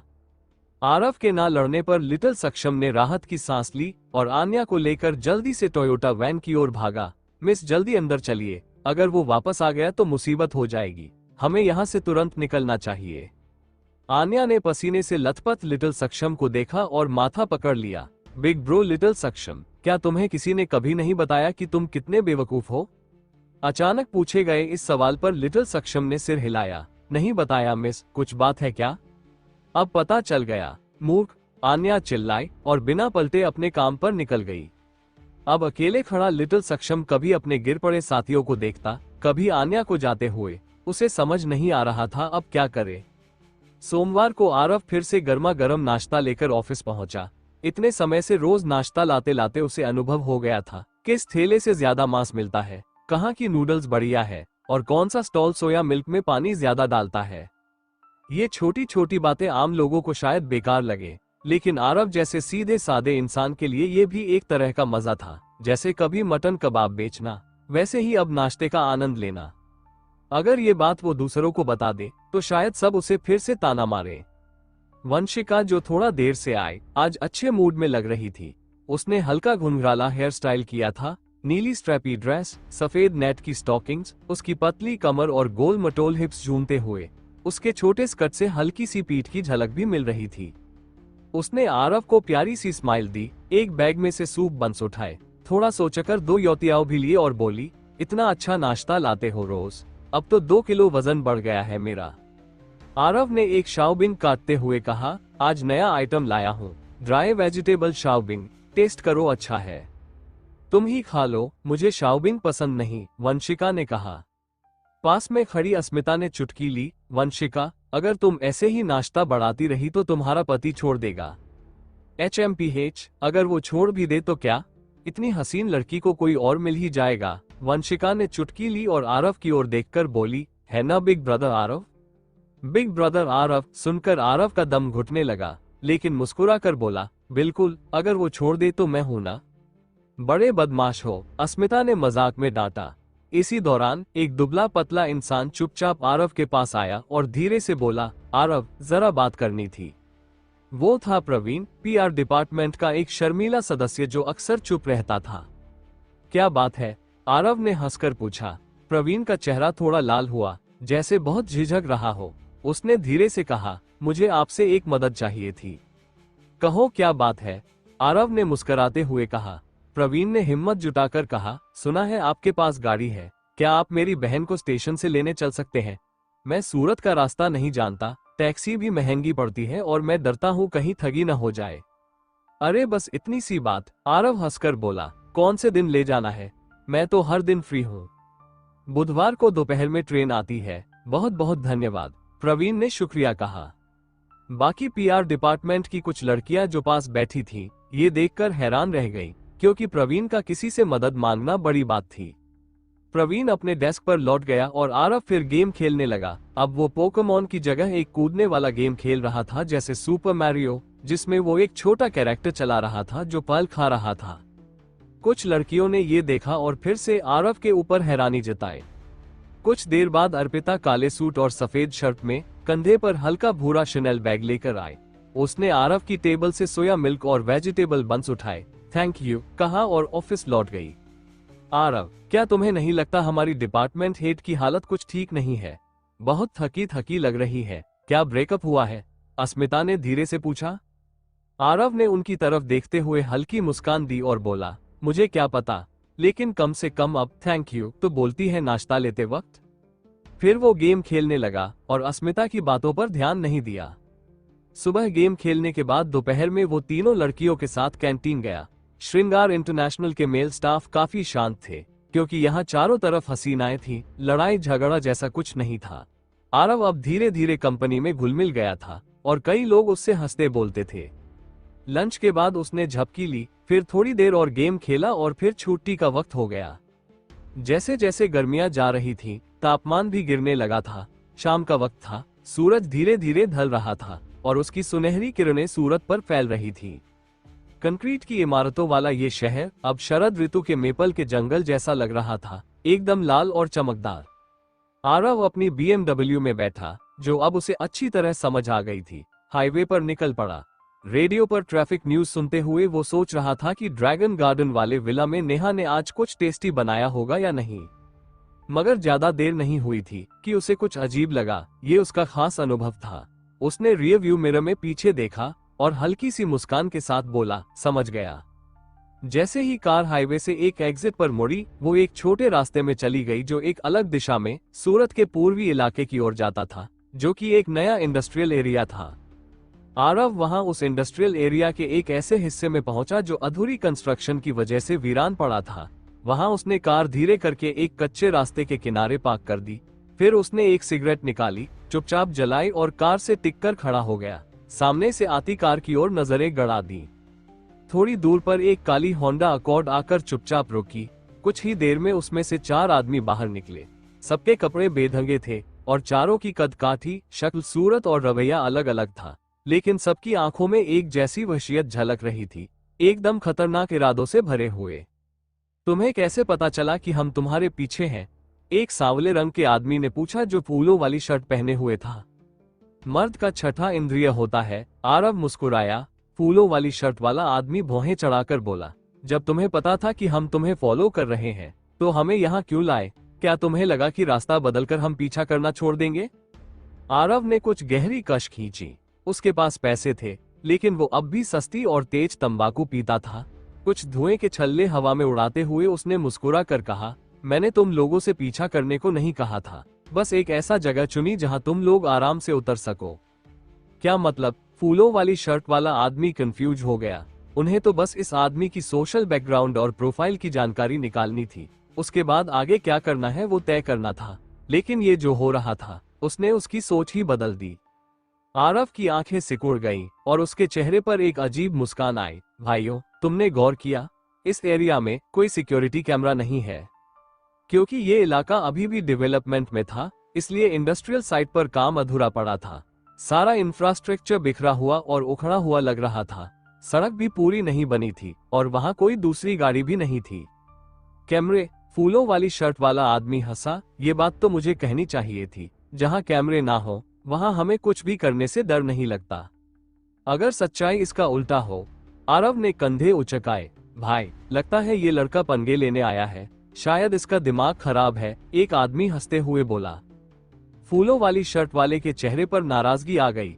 तू चाहे जितनी बड़ी बड़ी बातें कर ले, हमें मजबूर मत कर, वरना हम तुझे यही सबक सिखा देंगे। अभी हमें तुझे मारने का ऑर्डर नहीं मिला है, लेकिन पहले मारकर बाद में रिपोर्ट करना तो आता ही है। तुम लोग वाकई में बहुत परेशान कर रहे हो। आरव ने मुस्कुराते हुए कहा, अगर हमला करना है तो जल्दी करो, मुझे डिनर के लिए घर पहुंचना है।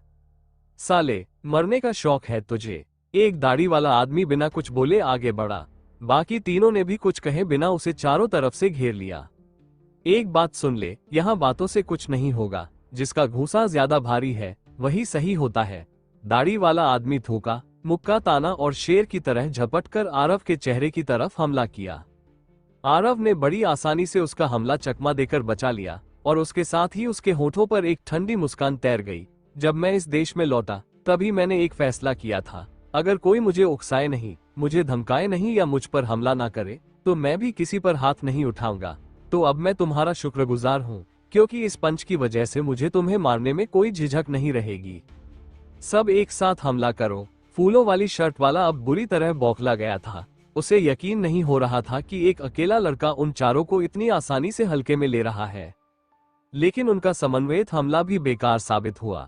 आरव ने एकदम बेपरवाही से मिक्स्ड मार्शल आर्ट्स के कुछ मूव्स अपनाए, इतनी तेजी और ताकत से कि चारों में से किसी की उंगलियां टूट गईं, किसी की बाहें और किसी के हाथों पर भयंकर चोट आए। पलक झपकते ही 5 लोगों की लड़ाई एक ऐसे दृश्य में बदल गई जिसमें आरव बस खेल रहा था। ये तो बहुत ही ज्यादा स्ट्रांग है, हम इसका कुछ नहीं बिगाड़ सकते, वो दाढ़ी वाला आदमी चिल्लाया जिसने सबसे पहले हमला किया था और अब अपने सूजे हुए चेहरे को पकड़ रखा था। फूलों वाली शर्ट वाला भी अब समझ गया कि मामला कुछ ज्यादा ही गड़बड़ है। मन में हार मानने का अफसोस तो था, लेकिन ये बात तो साफ थी कि उनके और आरव के बीच ताकत का कोई मुकाबला नहीं है। कार की तरफ भागो, उसके आदेश पर चारों भागकर होंडा अकॉर्ड में चढ़े। आरव ने उन्हें नहीं रोका, बस हल्की मुस्कान के साथ उन्हें कार में चढ़ते हुए देखा। जैसे ही वो अंदर गए, उन्होंने दरवाजे लॉक कर लिए और शीशे चढ़ा दिए। फिर गाड़ी स्टार्ट की और तेजी से भागने की कोशिश करने लगे। जैसे ही होंडा अकॉर्ड वहां से भागने लगी, आरव नीचे झुका और अंडे के आकार का एक कंकड़ उठाया। उसने उसे हाथ में तौला। कार के अंदर फूलों वाली शर्ट वाला और उसके आदमी राहत की सांस लेने लगे। भले ही वो उस लड़के को हरा नहीं पाए, लेकिन कम से कम भागने में तो कामयाब हो गए। वैसे भी चाहे वो लड़का कितना भी अच्छा क्यों ना लड़ ले, कार से तेज तो नहीं दौड़ सकता। अब जब वो रिपोर्ट करके बाकी सारे आदमियों के साथ लौटेंगे तो इस हार का बदला जरूर लेंगे। लेकिन ख्वाब और हकीकत में फर्क होता है। आरव ने जैसे ही वो पत्थर उठाया, उसने बेसबॉल प्लेयर की तरह एक पोज लिया, एक आंख बंद करके निशाना लगाया। उसने अपनी कमर पीछे खींची और पूरी ताकत से हाथ फेंका। उसका दायां हाथ वो पत्थर जोर से फेंकते हुए आगे बढ़ा। वो पत्थर जैसे किसी तोप का गोला था, हवा को चीरता हुआ दौड़ा। धड़ाम, इतनी स्पीड से कि इंसानी आंखों से देखना नामुमकिन था। वो पत्थर कार के साइड से जाकर सीधा पेट्रोल टैंक में जा घुसा। भड़ाम, चलती हुई काली होंडा अकॉर्ड आग के गोले में बदल गई, जैसे किसी ने डायनामाइट में आग लगा दी हो। आग की लपटें आसमान की तरफ लहराने लगी और पूरी कार को भस्म कर गई। कार सीधे एक लैंप पोस्ट से जा टकराए। एक ही पल में जो कार अभी थोड़ी देर पहले एकदम ठीक ठाक थी, वो जलता हुआ कोयला बन गई। आरव ने उस 4 लोगों की मौत को एक कला के टुकड़े की तरह देखा। उसने इन लोगों को कार में बैठने के बाद मारने का तरीका इसलिए चुना ताकि पुलिस को कोई सबूत ना मिले। इसके अलावा उन्हें उस पल खत्म करना जब वो सबसे ज्यादा लापरवाह थे, आरव के लिए ये संतोष देने वाली बात थी। ये उसका एक मानसिक रोग भी कहा जा सकता है जो उसने वर्षों में विकसित किया था। अफसोस, उसने इस बेरहमी को कभी ठीक करने की सोची भी नहीं। अगली जिंदगी में जब जन्म लेना तो कोई जर्मन कार खरीदना। जापानीज कारें बहुत कमजोर होती है, आरव ने गहरी मुस्कान के साथ कहा। अपनी कार में बैठा और घर की ओर निकल पड़ा। रास्ते में आरव सोचने लगा कि आखिर कौन है जो उसके खिलाफ हरकत कर रहा है। पहली बात तो ये कि वो शख्स उसे ज्यादा अच्छी तरह से नहीं जानता, वरना ये लोग उसके बारे में जानकारी इकट्ठा करने की कोशिश ना करते कि वो कहाँ रहता है, किससे मिलता है। काफी देर सोचने के बाद भी आरव कुछ तय नहीं कर पाया। वो सिर्फ हल्की सांस लेकर बड़बड़ाया, मुझसे दुश्मनी करना तो ठीक है, लेकिन अगर उन्होंने मेरे करीबियों को इसमें घसीटा तो फिर उन्हें मरना ही होगा। पहली बार जिंदगी में उस शाम विला में बढ़िया खाना खाने के बाद नेहा एक बार फिर फैशन मैगजीन्स का एक बैग लेकर आई। मुस्कुराते हुए उन्होंने आरव से कहा, यंग मास्टर, ये मैगजीन्स मिस ने सब्सक्राइब की है, आज पहुंची है, जरा इन्हें मिस को पहुंचा देना मेरे बदले। आरव उस वक्त टीवी पर न्यूज देख रहा था। ये सुनते ही उसने खुशी खुशी बैग ले लिया। ऐसा ही होना चाहिए, नेहा को तो बस हमें स्वादिष्ट खाना खिलाना है, बाकी ऐसे छोटे मोटे काम तो हम मर्दों को करने चाहिए। अरे नहीं नहीं, नेहा तुरंत बोली, यंग मास्टर ऐसा नहीं कहना चाहिए। मेरा असली मकसद तो ये है कि आप मिस से ज्यादा मिले। इससे मिस को भी लगेगा कि आप कितने अच्छे हैं और शायद आगे चलकर आप दोनों का रिश्ता और भी नजदीक हो जाए। आरव हल्की मुस्कान के साथ बोला, नेहा, आप इतनी जिद से जास्मिन को मेरी बाहों में धकेल रही है, क्या आप मुझ पर इतना भरोसा करती है? नेहा ने बिना हिचक के जवाब दिया, यंग मास्टर, मैंने मिस को बचपन से बड़ा होते देखा है। मैं कभी अपने बच्चे नहीं पाल पाए, इसलिए ये कहने में थोड़ी झिझक है, लेकिन मिस मेरे लिए आधी बेटी जैसी है। ओल्ड मिस्ट्रेस और मिस्ट्रेस के जाने के बाद से मैं हमेशा चाहती थी कि मिस को एक अच्छा घर मिले। मिस बचपन से ही इतनी सुंदर रही है, सूरत में न जाने कितने लड़के उन पर फिदा है, लेकिन वो सब बस दिखावा करते हैं। इतना कहते कहते नेहा ने संतोष भरी मुस्कान के साथ आरव की तरफ देखा। यंग मास्टर, आप उन जैसे नहीं है। मैं बूढ़ी जरूर हूँ, लेकिन मेरी समझ अभी भी तेज है। यंग मास्टर, आपने भले ही कभी साफ साफ कुछ नहीं कहा, लेकिन मुझे पता है कि आप सच में मिस का ख्याल रखते हैं। उस दिन जब मिस बेहोश हो गई थी, आपकी आंखों से साफ दिख रहा था कि आप कितने परेशान थे। लेकिन जैसे मिस अपने जज्बात नहीं जताती, वैसे ही आप भी अपने मन की बात नहीं कहते। आजकल के नौजवान अपने अहम के चक्कर में प्यार को पीछे छोड़ देते हैं, जबकि प्यार कहीं ज्यादा अहमियत रखता है।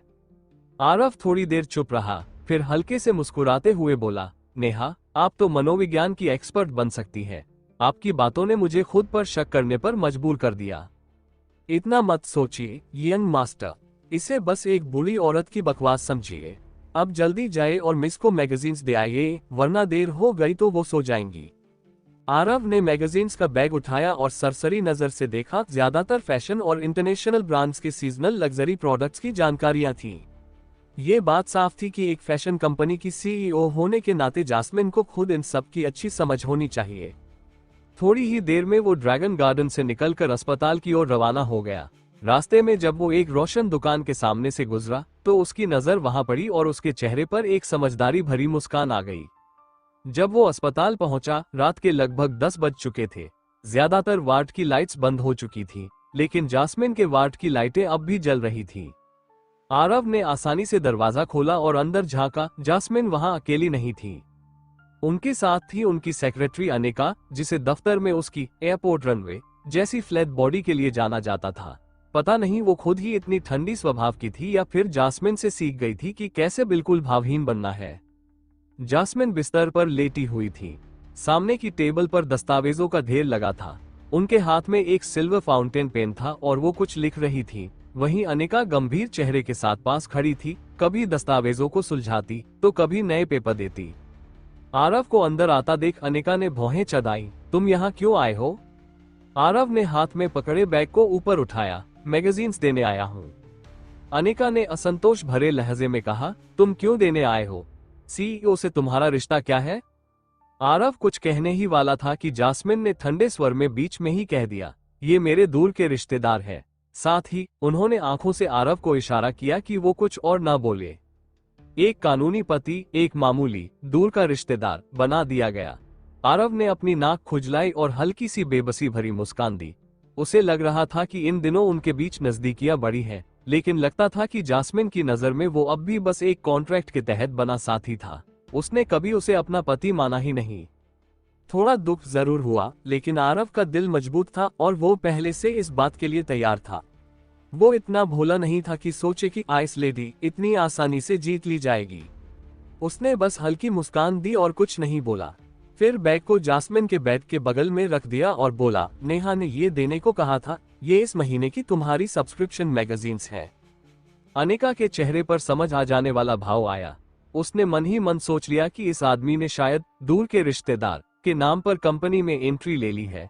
अब वो आरव को और भी ज्यादा नीची नजरों से देखने लगी और तीखे लहजे में बोली, अगर और कुछ नहीं है तो सामान रखकर निकलो। सीईओ काम कर रही है, उन्हें डिस्टर्ब मत करो। आरव असल में जास्मिन से कहना चाहता था कि वो देर रात को इतना काम न करे, लेकिन जब उसने देखा कि जास्मिन का पूरा ध्यान दस्तावेजों पर था और उसकी बात में कोई दिलचस्पी नहीं थी, तो उसने कुछ कहने की जहमत नहीं उठाई। तो मैं चलता हूँ। अनिका से थोड़ी चिढ़ तो जरूर हुई, लेकिन आखिर वो जास्मिन की सेक्रेटरी थी, इसलिए आरव ने गुस्सा पी लिया और चुपचाप बाहर निकल गया। जब आरव ने मुड़कर जाने की शुरुआत की, तभी जास्मिन ने हल्के से सिर उठाया। उसकी साफ सुथरी आंखें आरव की पीठ को देखती रहीं।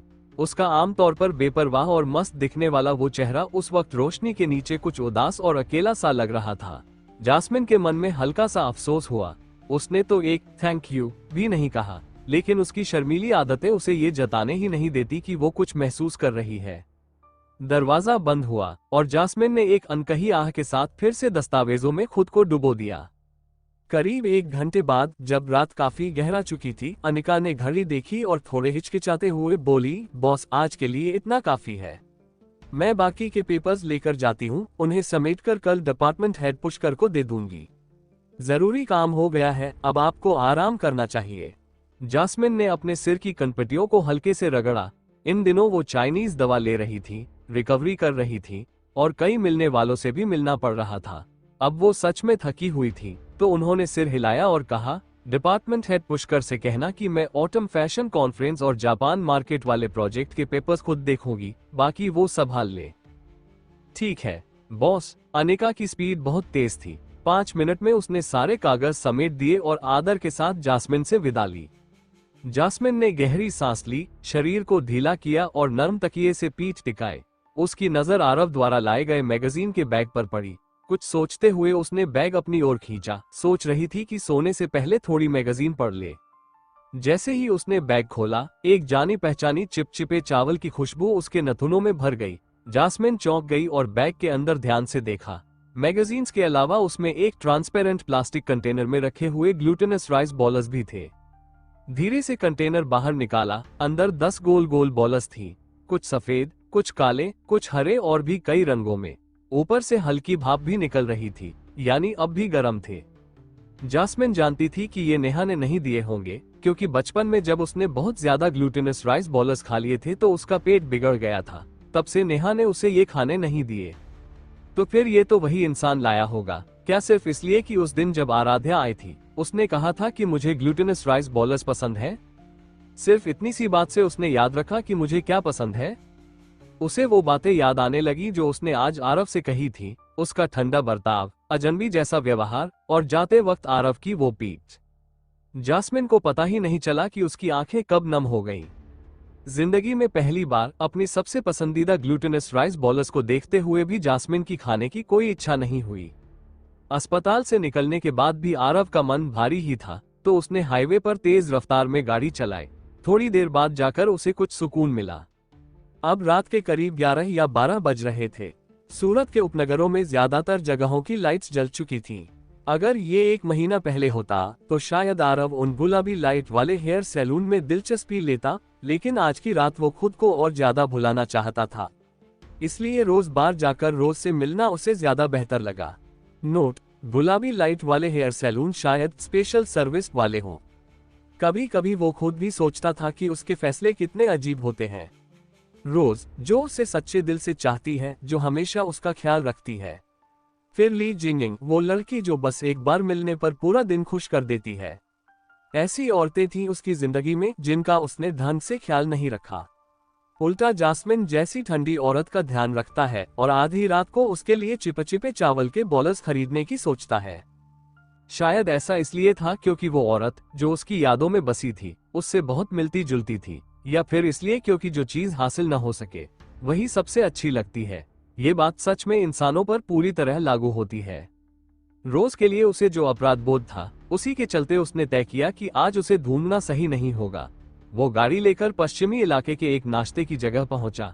उसकी मंशा थी कि कहीं बैठकर एक बियर के साथ नूडल्स खा ले। मध्यरात्रि के समय सूरत सिटी के हाईवे को छोड़कर बाकी इलाकों में बिना लाइसेंस वाले ठेले वाले नाश्ता बेचने लगते हैं। अगर किस्मत साथ दे तो शांति से काम हो जाता है, वरना नगर पालिका और पुलिस वाले उनका ठेला भी तोड़ सकते हैं। आरव ने एक छोटा सा, थोड़ा साफ सुथरा नूडल्स स्टॉल चुना और आवाज लगाई, भाई, एक कटोरी कटे हुए मीट वाले नूडल्स और 2 बियर की बोतलें देना। स्टॉल का मालिक एक अधेड़ उम्र का आदमी था। उसने मुस्कुराकर जवाब दिया, अभी लाता हूँ भाई साहब।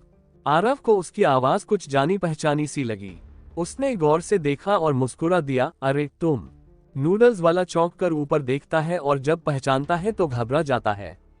उसका चेहरा उतर जाता है। ओह ओह, तो आप हैं।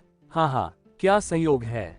ये स्टॉल वाला और कोई नहीं बल्कि वही आदमी था जिसने आरव को सबसे पहले पुलिस स्टेशन लाया था। Vipin, team leader Vipin. जो कभी वर्दी पहनता था, रौब झाड़ता था, वही आज गंदे कपड़े पहने, एप्रन बांधे रोड किनारे नूडल्स पका रहा था। आरव कुछ सोचकर बोला, प्रोफेशन बदल लिया या फिर नौकरी से निकाल दिए गए? विपिन ने शर्माते हुए जवाब दिया, न, निकाला गया हूँ।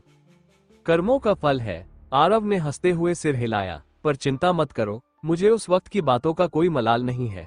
तुम अपने नूडल्स बनाते रहो, ज्यादा देर मत लगाओ, वरना गले हो जाएंगे। विपिन, जो सोच रहा था कि आरव शायद अब उसे नीचा दिखाएगा, फौरन खुश हो गया। उसे अच्छी तरह पता था कि अगर बात बढ़ती तो वो आरव का कुछ नहीं बिगाड़ सकता। ऊपर से उसका स्टॉल भी बिना लाइसेंस के था। जब आरव ने साफ कह दिया कि वो पिछली बातों को भूल चुका है, तो विपिन की जान में जान आई। धन्यवाद भाई, बहुत बहुत धन्यवाद। विपिन तो लगभग रो ही पड़ा। मुझे भी अपनी गलतियां समझ आ गई है। शुक्रिया कि आपने मेरे पुराने गुनाहों को माफ कर दिया। आरव ने लापरवाही से कहा, ठीक है, अब जाकर नूडल्स बनाओ। हाँ हाँ, और सुनो, ये खाना मैं फ्री में दूंगा, आपसे पैसे नहीं लूंगा। विपिन जैसे माफी पा गया हो वैसे काम में लग गया। आरव थोड़ा असमंजस में था। ये आदमी अब दया के काबिल लग रहा था। पहले जब आराध्या ने कहा था कि विपिन को कड़ी सजा मिलेगी, तो उसने सोचा था कि वो बस गुस्से में कह रही थी, लेकिन अब लग रहा था कि वो लड़की वाकई में पावरफुल थी, वरना कोई मामूली पुलिस अफसर ऐसे नहीं निकाल दिया जाता। उसे जास्मिन के कमरे में कही गई आराध्या की बातें याद आई, खासकर उसके दादा को लेकर। क्या इसका मतलब ये है कि उसकी बीवी का परिवार सरकार से जुड़ा हुआ है?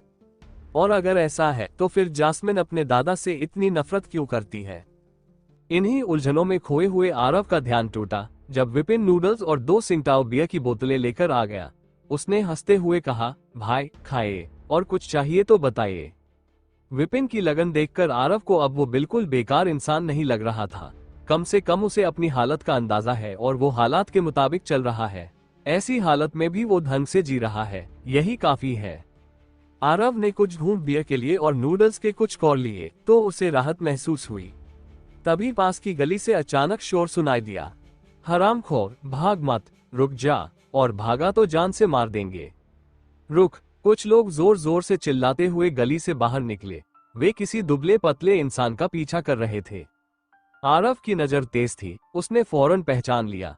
उसे लगा शायद वो भ्रम देख रहा है, क्योंकि जो शख्स भाग रहा था वो सफेद टी शर्ट पहने, गोरी त्वचा वाला एक मर्द था, और वो कोई और नहीं बल्कि प्रवीण था। प्रवीण बुरी तरह थका हुआ लग रहा था, चेहरा डर से भरा हुआ था। वो सीधे नूडल स्टॉल की ओर भागा और उसके पीछे 7-8 लोग गुस्से में चिल्लाते हुए आ रहे थे। वे जाहिर तौर पर प्रवीण से तेज भाग रहे थे और बस पकड़ने ही वाले थे। आरव को हालात समझ नहीं आए, लेकिन प्रवीण की मदद तो करनी ही थी। उसने पास पड़ी एक लकड़ी की बेंच उठाई और पूरी ताकत से फेंक दी। बेंच घूमती हुई सीधी 2 लोगों की जांघों पर जा लगी। वे दोनों दर्द से कराहते हुए गिर पड़े और बाकी के लोग रुककर आरव को घूरने लगे। स्टॉल के कई ग्राहक ये देख चौंक गए और डर के मारे इधर उधर भाग गए। प्रवीण ने आरव को देखा तो जैसे उसकी जान में जान आई। वो हौंफता हुआ उसके पीछे छिप गया। आरव ने हंसते हुए पूछा, प्रवीण, कहाँ जा रहे थे? प्रवीण का चेहरा लाल था, शर्म से या थकान से ये कहना मुश्किल था। वो बोला, ये लोग मुझे पकड़ना चाहते हैं। मैं उनके साथ नहीं जाना चाहता। पकड़ना चाहते हैं? क्यों? इससे पहले कि प्रवीण कुछ कह पाता, पीछा कर रहे लोग गुस्से में बोल पड़े, बड़े हिम्मती हो बे, जानते भी हो हम कौन हैं? आरव ने जवाब दिया, ये मेरा साथी है, पहले मैं इसे बचाऊंगा फिर बात सुनूंगा। प्रवीण की आंखें भर आईं, वो साफ भावुक हो गया था। अबे, तू तो खुद मौत को बुला रहा है। कुछ गुंडे आगे बढ़े, लेकिन उनके घूंसे लात आरव के लिए किसी मजाक से कम नहीं थे। बस हल्के हाथों की कुछ चोटें और कुछ पेट पर लात मारते ही सारे गुंडे धड़ाम से नीचे गिर पड़े। प्रवीण हैरानी से ये सब देखता रहा और आरव को आदर भरी नजरों से देखता रहा। अबे तू देख, अब हमारा बॉस आएगा तब पता चलेगा, एक चेन पहने गुंडे ने धमकाया। तभी एक और गुंडा चिल्लाया, बॉस आ गया, बॉस आ गया। उनकी पीछे वाली गली से कुछ लोग आते दिखे। सबसे आगे एक आदमी था, सफेद शर्ट पहने, दोनों हाथ जेब में, चेहरा घमंड से भरा। गुंडे फौरन उठ खड़े हुए और बॉस से शिकायत करने दौड़े, पर इससे पहले कि वो कुछ कह पाते, उनका बॉस खुद आरव के पास आ गया। मिस्टर आरव, बहुत दिन बाद मुलाकात हो रही है। आरव हंस पड़ा, शुभ रात्रि बॉस अभिनव। सच कहूं तो सोचा नहीं था कि यहाँ दोबारा मिलेंगे। वो शख्स और कोई नहीं बल्कि अभिनव था, वही जिसने पहले आरव को रिश्वत देने की कोशिश की थी और एक राइफल से भी डराने की कोशिश की थी। किस्मत आपको 1000 मील दूर से भी मिला देती है मिस्टर आरव। अभिनव ने पुराने बैर को जैसे भुलाकर हाथ मिलाया। आरव ने भी दोस्ती से हाथ मिलाया, जैसे दोनों पुराने दोस्त हों, लेकिन दोनों के दिल में कुछ और ही चल रहा था।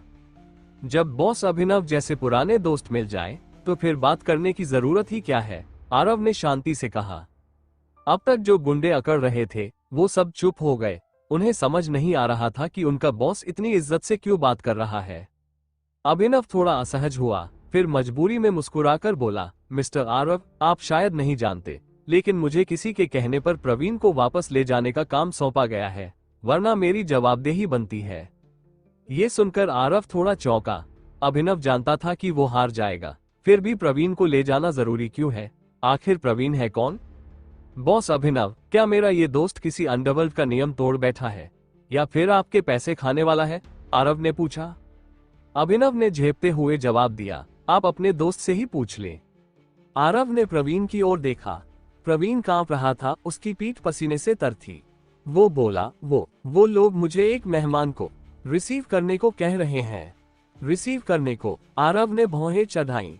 प्रवीण का चेहरा टमाटर जैसा लाल हो गया। वो नजरें झुकाकर धीरे से बोला, वो मुझे एक मर्द की सेवा करने को कह रहे हैं। आरव कुछ पल के लिए चौंक गया, फिर समझ गया कि प्रवीण क्या कहना चाहता है। उसे अजीब लगा, प्रवीण जैसा नाजुक मिजाज लड़का किसी आदमी को पसंद आ गया। हंसी तो आ सकती थी, लेकिन सही नहीं होता। विदेशों में ऐसी चीजें उसने पहले देखी थी, इसलिए उसे ज्यादा झटका नहीं लगा। उसने अभिनव की ओर देखा और कहा, ये सही नहीं है, मेरा दोस्त ये नहीं करना चाहता, तो तुम लोग जबरदस्ती मत करो। अभिनव ने हंसी हंसते हुए कहा, मिस्टर आरव, जब आप यहाँ हैं, तो मैं जबरदस्ती कैसे कर सकता हूँ? पर जिस आदमी ने ये कहा है, उसे नाराज करने की हिम्मत भी नहीं है मेरे पास। आरव अब समझ गया था, जो इंसान अभिनव जैसे आदमी से किसी का पीछा करवाता है, उसकी हैसियत जरूर काफी बड़ी होगी। कम से कम इतनी तो कि अभिनव जैसा छोटा गैंग लीडर भी उससे पंगा न ले सके। लेकिन अभिनव आरव के सामने कुछ नहीं था और अब भी उससे डरता था, इसलिए अब वो सारा इल्जाम आरव पर डालने की कोशिश कर रहा था। ठीक है, इतना शातिर चेहरा मत बनाओ, आरव ने मुस्कुराते हुए कहा। उस आदमी को मेरा नाम बता देना। अगर कोई दिक्कत है तो वो मुझसे सीधे बात करे, मैं श्रृंगार इंटरनेशनल के पीआर डिपार्टमेंट में मिल जाऊंगा। मिस्टर आरव सच में बड़े खुले दिल के इंसान है। अभिनव जोर से हंसा और अपने आदमियों को बोला, चलो निकलते हैं। लेकिन आरव इतनी आसानी से उसे जाने देता? उसने हाथ उठाकर रोका, रुको, अभी बात पूरी नहीं हुई है। अभिनव के कदम रुक गए। उसे लग गया कि अब कुछ गड़बड़ होने वाली है। उसने न चाहते हुए भी पूछा, मिस्टर आरव, कुछ और हुक्म है? आरव हंस पड़ा, बॉस अभिनव, अगर मैं ये सब अपने सिर ले रहा हूं तो कुछ खर्चा पानी तो बनता है ना? ऐसा कहते हुए उसने हाथ रगड़े। बस वही हुआ जिसकी उम्मीद थी, हफ्ता वसूली, खून चूसने वाला गैंगस्टर। अभिनव के मन में गालियां चल रही थी, लेकिन चेहरा जैसे गुलाम जैसा मुस्कुराता रहा। उसने अपने एक आदमी से चेकबुक मंगाई, कुछ लिखा और आरव को चेक दे दिया। मुस्कुराते हुए बोला, मिस्टर आरव ठीक कह रहे हैं, मुझसे ही गलती हो गई थी। सारे गुंडे हैरान रह गए, ये उनके बॉस को क्या हो गया? इस आदमी को पैसे भी दे रहा है और इतनी इज्जत भी। आरव संतुष्ट था। उसने हाथ में चेक घुमाते हुए देखा, अभिनव की जेब ठीक ठाक थी, यूं ही लगभग 2 लाख रुपए दे दिए। आरव बोला, अब तुम लोग जा सकते हो, बाकी सब मुझ पर छोड़ दो। अभिनव और ज्यादा देर रुकने की हिम्मत नहीं कर पाया, कहीं और पैसे न देने पड़ जाएं। ये सोचकर अपने लोगों को लेकर ऐसे भागा जैसे कोई भूत देख लिया हो। उन्हें जाते हुए देखकर आरव मुस्कुराया और अभी भी हैरान खड़े प्रवीण से बोला, तुम्हें मुझसे कुछ कहना था, है ना? प्रवीण ने थूक निगला और धीरे से बोला, धन्यवाद आरव। बस इतना ही? आरव ने बिना मुस्कुराए हुए मुस्कुराहट भरे अंदाज में पूछा। प्रवीण ने अपनी कमीज के कोने को पकड़ रखा था, लेकिन शर्म से चुप रहा। आरव ने ज्यादा जोर नहीं दिया। वो खुद ही पास के नूडल स्टॉल की ओर गया और कुछ बियर की बोतलें उठा ली। फिर कोने में छुपे विपिन से बोला, बॉस विपिन, मैं कुछ बियर ले रहा हूँ, चलेगा? बिल्कुल। विपिन मन ही मन गालियां दे रहा था। उसके लिए आरव जैसे आदमी से पंगा लेना मतलब बर्बादी को न्योता देना था। अगर अभी लड़ाई हो जाती तो उसका स्टॉल तबाह हो जाता। आरव ने प्रवीण को इशारा किया, चलो मेरे साथ। दोनों साथ में नदी किनारे तक चुपचाप चलने लगे। ठंडी हवा चल रही थी, माहौल शांत था, लेकिन थोड़ी झिझक भी थी। धीरे धीरे चलते हुए वे ढलान तक पहुंचे। आरव घास पर बैठ गया और प्रवीण भी थोड़ी झिझक के बाद बगल में बैठ गया। तुम पीते हो? आरव ने बियर की बोतल उठाई, ढक्कन को उंगलियों से हल्का सा मरोड़ा और ढक्कन झट से गिर गया। प्रवीण ने गर्दन हिलाई, बोतल ली और कुछ बड़े घूंट भरे, लेकिन तुरंत खांसने लगा और आंखों से आंसू आ गए।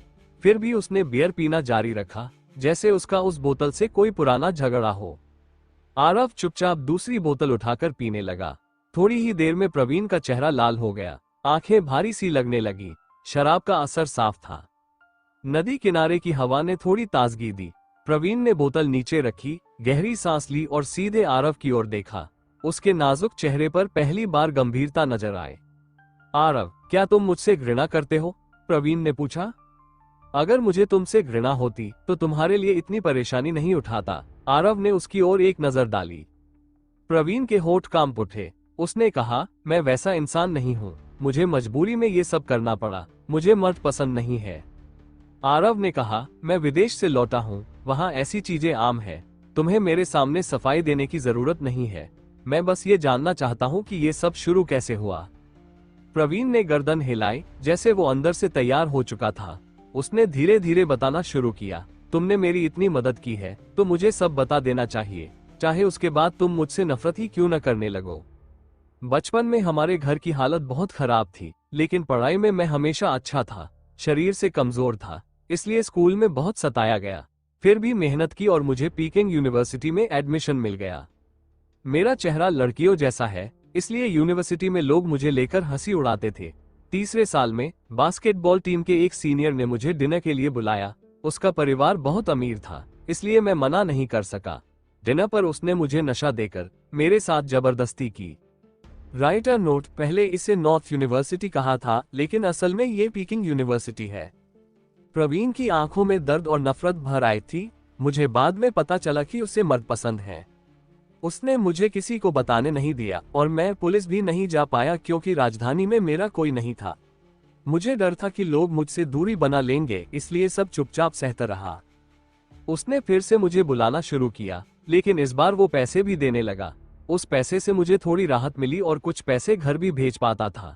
उस वक्त लगता था कि बिना कुछ पाए यूं ही शोषण होने से अच्छा है कि कम से कम कुछ मिल तो रहा है। लेकिन फिर उसने अपने दोस्तों को भी बुलाना शुरू किया। मुझे तब पता चला कि उन सबका एक ग्रुप था। वे लोग बहुत अमीर थे और मैं उनसे लड़ नहीं सकता था, इसलिए ग्रेजुएशन के बाद मैंने लोगों से दूरी बना ली। आरव मन ही मन आह भरता रहा। प्रवीण की जिंदगी आसान नहीं रही थी। एक आम कॉलेज स्टूडेंट के लिए ये सब झेलना वाकई बहुत कठिन रहा होगा। प्रवीण ने आगे बताया, मैंने बाद में सूरत आने का फैसला किया ताकि उन लोगों से पीछा छुड़ा सकूं। सौभाग्य से सफल भी हुआ। शायद वो लोग बोर हो गए थे, इसलिए मैंने श्रृंगार इंटरनेशनल में अब तक शांति से काम किया। लेकिन अब फिर से एक मुसीबत आ गई, मुझे बहुत पैसे चाहिए थे। आरव ने पूछा, क्या हुआ? प्रवीण बोला, पापा ने जब जवान थे तब बहुत भारी काम किया, जिससे उनकी किडनी खराब हो गई। अब ट्रांसप्लांट की जरूरत है। हमारे पास पैसे नहीं थे, इसलिए तुमने दूसरा रास्ता चुना। आरव ने पूछा, कुछ दिन पहले मैंने स्वर्गीय राज्य में किसी को तुम्हारी तरह देखा, क्या वो तुम थे? प्रवीण चौंका, तुम वहां थे? हाँ, वो मैं ही था। वहां पार्ट टाइम करता हूँ, इसलिए सुबह सुबह तुम हमेशा थके रहते हो। आरव अब समझ गया। प्रवीण ने कहा, स्वर्गीय राज्य में ऐसे सेवाएं भी होती हैं। कुछ मर्दों को पसंद करते हैं और टिप्स भी बहुत मिलती हैं। मुश्किल था, लेकिन वो पैसे पापा की दवा में मदद करते थे। आरव ने पूछा, तो आज क्या हुआ?